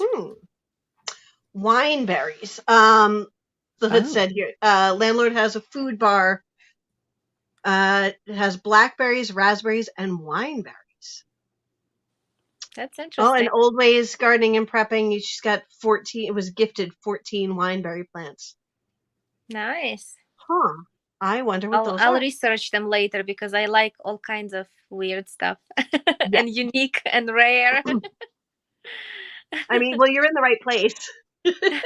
My mom just brought for me from Ukraine this plant. I don't know the name of it, but it's, according to her, somebody gave it to her in Ukraine. It's it grows like raspberry, but the fruit looks like a little strawberry. So it's some kind of either hybrid between those two or a cousin or something. It's related to both strawberry and raspberry. I planted it. Oh, go ahead. Yeah, I planted it. I don't know if it's going to grow. If it grows, I'll share it on my channel. We'll see what it is, what this thing that she brought for me. If it grows some seeds, I may need some. Let's try that. Yeah. The hood says, does it have furry red branches? I have no idea. Okay, so you'll have to find out when it gets going. When it grows, yes.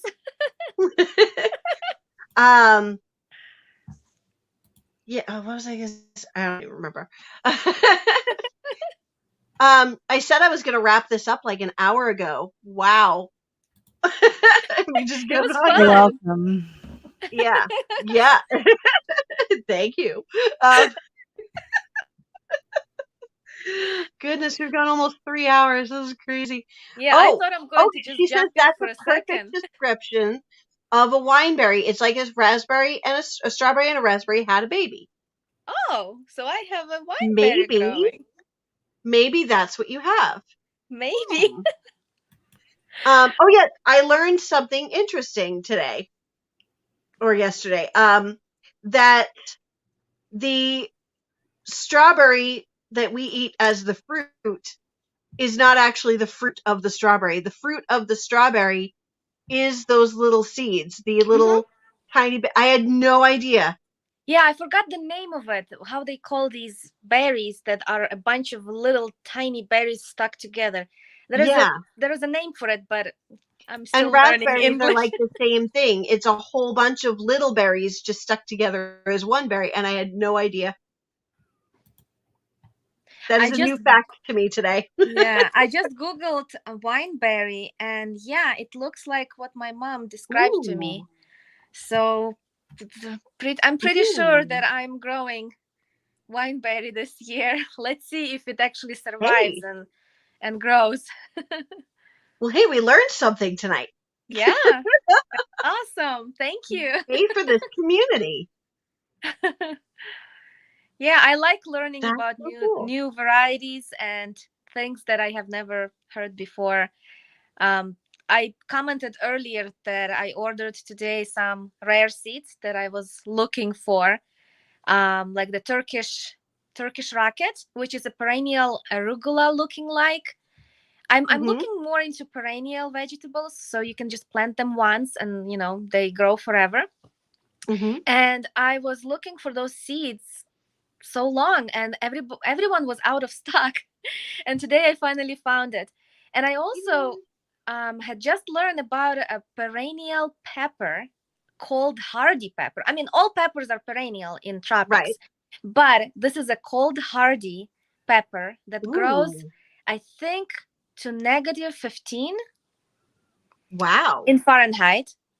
So it is a very cold hardy. I forgot how it is called, like what its Latin name. I think it's Capricum something. I forgot exactly what it is, but I ordered seeds and I'm excited to grow it this year. Hopefully Wow. the seeds will arrive because I Yeah. just ordered it. If they make it through next winter in Chicago, I may like try to trade you something for seeds because I would have to try that. Yeah, it's those seeds. I'll be babying them because I think he only sold like 10 seeds or something like that. So I'm not going to even try all of them. I'll try a few and see if they germinate. Mm-hmm. If they don't, I'll try another method of germination Yep. because I really want those peppers to grow. Yes, like I got the M.I. Gardner Giant Crimson tomato seeds, the 80 seeds he started from seeds that were 87 years old. It was this old seed packet, and it was a kind of tomato that no longer exists. It's no longer commercially available, hasn't been for about 50 years. And so he got these old seed packets in Mhm. like a shadow box, and he got a few to germinate, but he only got one plant that actually survived. And so for the last 4 years, he was saving seed and bagging the blossoms and saving seed and bagging and he finally made them available in a very limited run. Mhm. And it was like 5 seeds in a packet, $5 a packet, and you could only buy 2 packets. And yeah, and I've got them, and I can't wait, and I want to grow them so bad. Yeah, that's I'm how gonna this one was. jump into chat a little bit here. Let's see. Do. Got Good some Yeah. night, wild Our dewberry. Humphrey. Sorry. Heather's husband's already gone to bed. Oh, my husband fell asleep like 3 hours ago. Arugula is delicious. Yes, there's perennial spinach, but it's not really spinach. It's a Swiss chard, I think, but it's a very It spinach-like tastes like chard. spinach. Yeah. Old Ways Gardening and Prepping wanted to know what the name of that pepper was. Okay, I am pasting it right now into the chat. Lovely. I just went on the website. It's called Hardy Chili Capricum Flexosum. $8 for 10 seeds. Awesome. Woohoo. But I got it. I couldn't. Maybe we'll name the hold puppy that. myself. Flex awesome. Name him that sauce. No, kidding. Redbird Farm, hello, FR Humphrey. Thank you for hanging out this whole time. Thank you so much. Have a great night. If he was a girl, I could name him Amy. Huh? If he was a girl, I could name him Amy. Oh man. Oh. Yes. Terrible. All right. It has been 3 hours and 2 minutes. And my butt knows that for sure. Yes, I'm over here on pillows now because my I'm on a pillow. That's if you see me moving. Because so my hips. that couch was a little too heavy yesterday, and then today I came home and I had to move the garbage can out onto the street, and there was ice, and I slipped. No. I didn't fall, but I caught myself in that awkward motion. And did you wrench something? Wrenched, the same thing that I'd wrenched the day before. So thank God for relief. I am going to grow off the hoodstead. I am on Turf's team, Universe Soil Gardeners. So, yeah. I'm already in my pajamas, in my bed, so I'm ready. I'm in my merch. I'm wearing my merch. Your merch, yes. Oh, all right, so I'm going to sign this off because I think we all need sleep because we're getting slap happy now. Yeah, I gotta go sand a ceiling tomorrow, so that's gonna be fun. And I still need to make dinner because I'm starving and I haven't eaten dinner yet. Oh my God! See, at this point, I would just be like, "Screw it." Oh no! My stomach right now is definitely like it. All of a sudden, just realized right now, hey, feed me. You haven't had anything since noon, and so if I don't eat something. Thing for the past 2 years, so I usually eat around 2:30, 3 at the latest, and then that's it for the night. But once you get used to it, your body gets used to it. I mean, Yeah. I'll If I cheat. wasn't eating lunch, She didn't actually eat dinner, but it depends on what I've had for dinner, lunch, and everything. But yeah. If I eat like around 3 or 4, then I'm fine. But when I've got the littles and I'm eating lunch with them at noon, yeah, and yeah, so I'm just gonna go make a cheeseburger with some avocado slices, ooh, and then I'm gonna go to bed. So Awesome. Thank you so much for having us. yes, I'm so Turn excited. off I'm the so glad camera to have before you I back get here. What was that? So I'm gonna turn off the camera before I try and get up. No one needs to see And if that. blind guy, his wife, their life, if they were here, they'd be like, you should supposed to sing at the end of your live. You're supposed to sing at the because they made me sing last week and sign off and Oh no! by singing, and I don't know what to say. So I did There are like this little that like sing, so yeah. long farewell from The Sound of Music, Oh yeah. and it sounded great, but it was weird. Awkward. You could Yeah, always just do the whoop whoop da da da da da da da da. bop, bop, bop, bop, bop. Oh, folks. That's all, folks. See, slap happy. We have hit that point. So I think with that, Okay, good I night, love you. I'm everybody. blaming it on the Aleve and white wine, but whatever. Bye. Bye. Good night. Oh, I have a live tomorrow night. Be Oh there. yeah, Be there. yes. Come to Rochelle's live, 7:30 Eastern 7:30. Standard Yeah. Time. I should put out a thing. Let's name that dog. Yes, you should. Yes. But how long have you had him now? 2 weeks. 2 weeks. I know. Baby needs a name. Baby He's needs gonna a start thinking his name is No. Oh, he's gonna think his name. Oh, he's. I call him lots of things. Yeah, Piranha Pete. Yeah. Yeah, Snickle Fritz, and other names that are not YouTube Yeah. friendly. Well, in case anybody is like, Rochelle's lives lately have been going late-ish. What, you had like a 4-hour live? I had one 4-hour live. That was crazy. That was Christmas Eve though, right? Like no one was going anywhere. Oh, yeah, that's right. Yeah. But My last anyway, one was only like an hour and a half or something. So I so don't know. yeah, tomorrow 7:30, Brampton Gardner live. It'll be a great time. We're gonna name the puppy. Name that puppy. All right. Good night, Yeah. hon. Bye, All everybody. right, thanks. Good night. Oh no.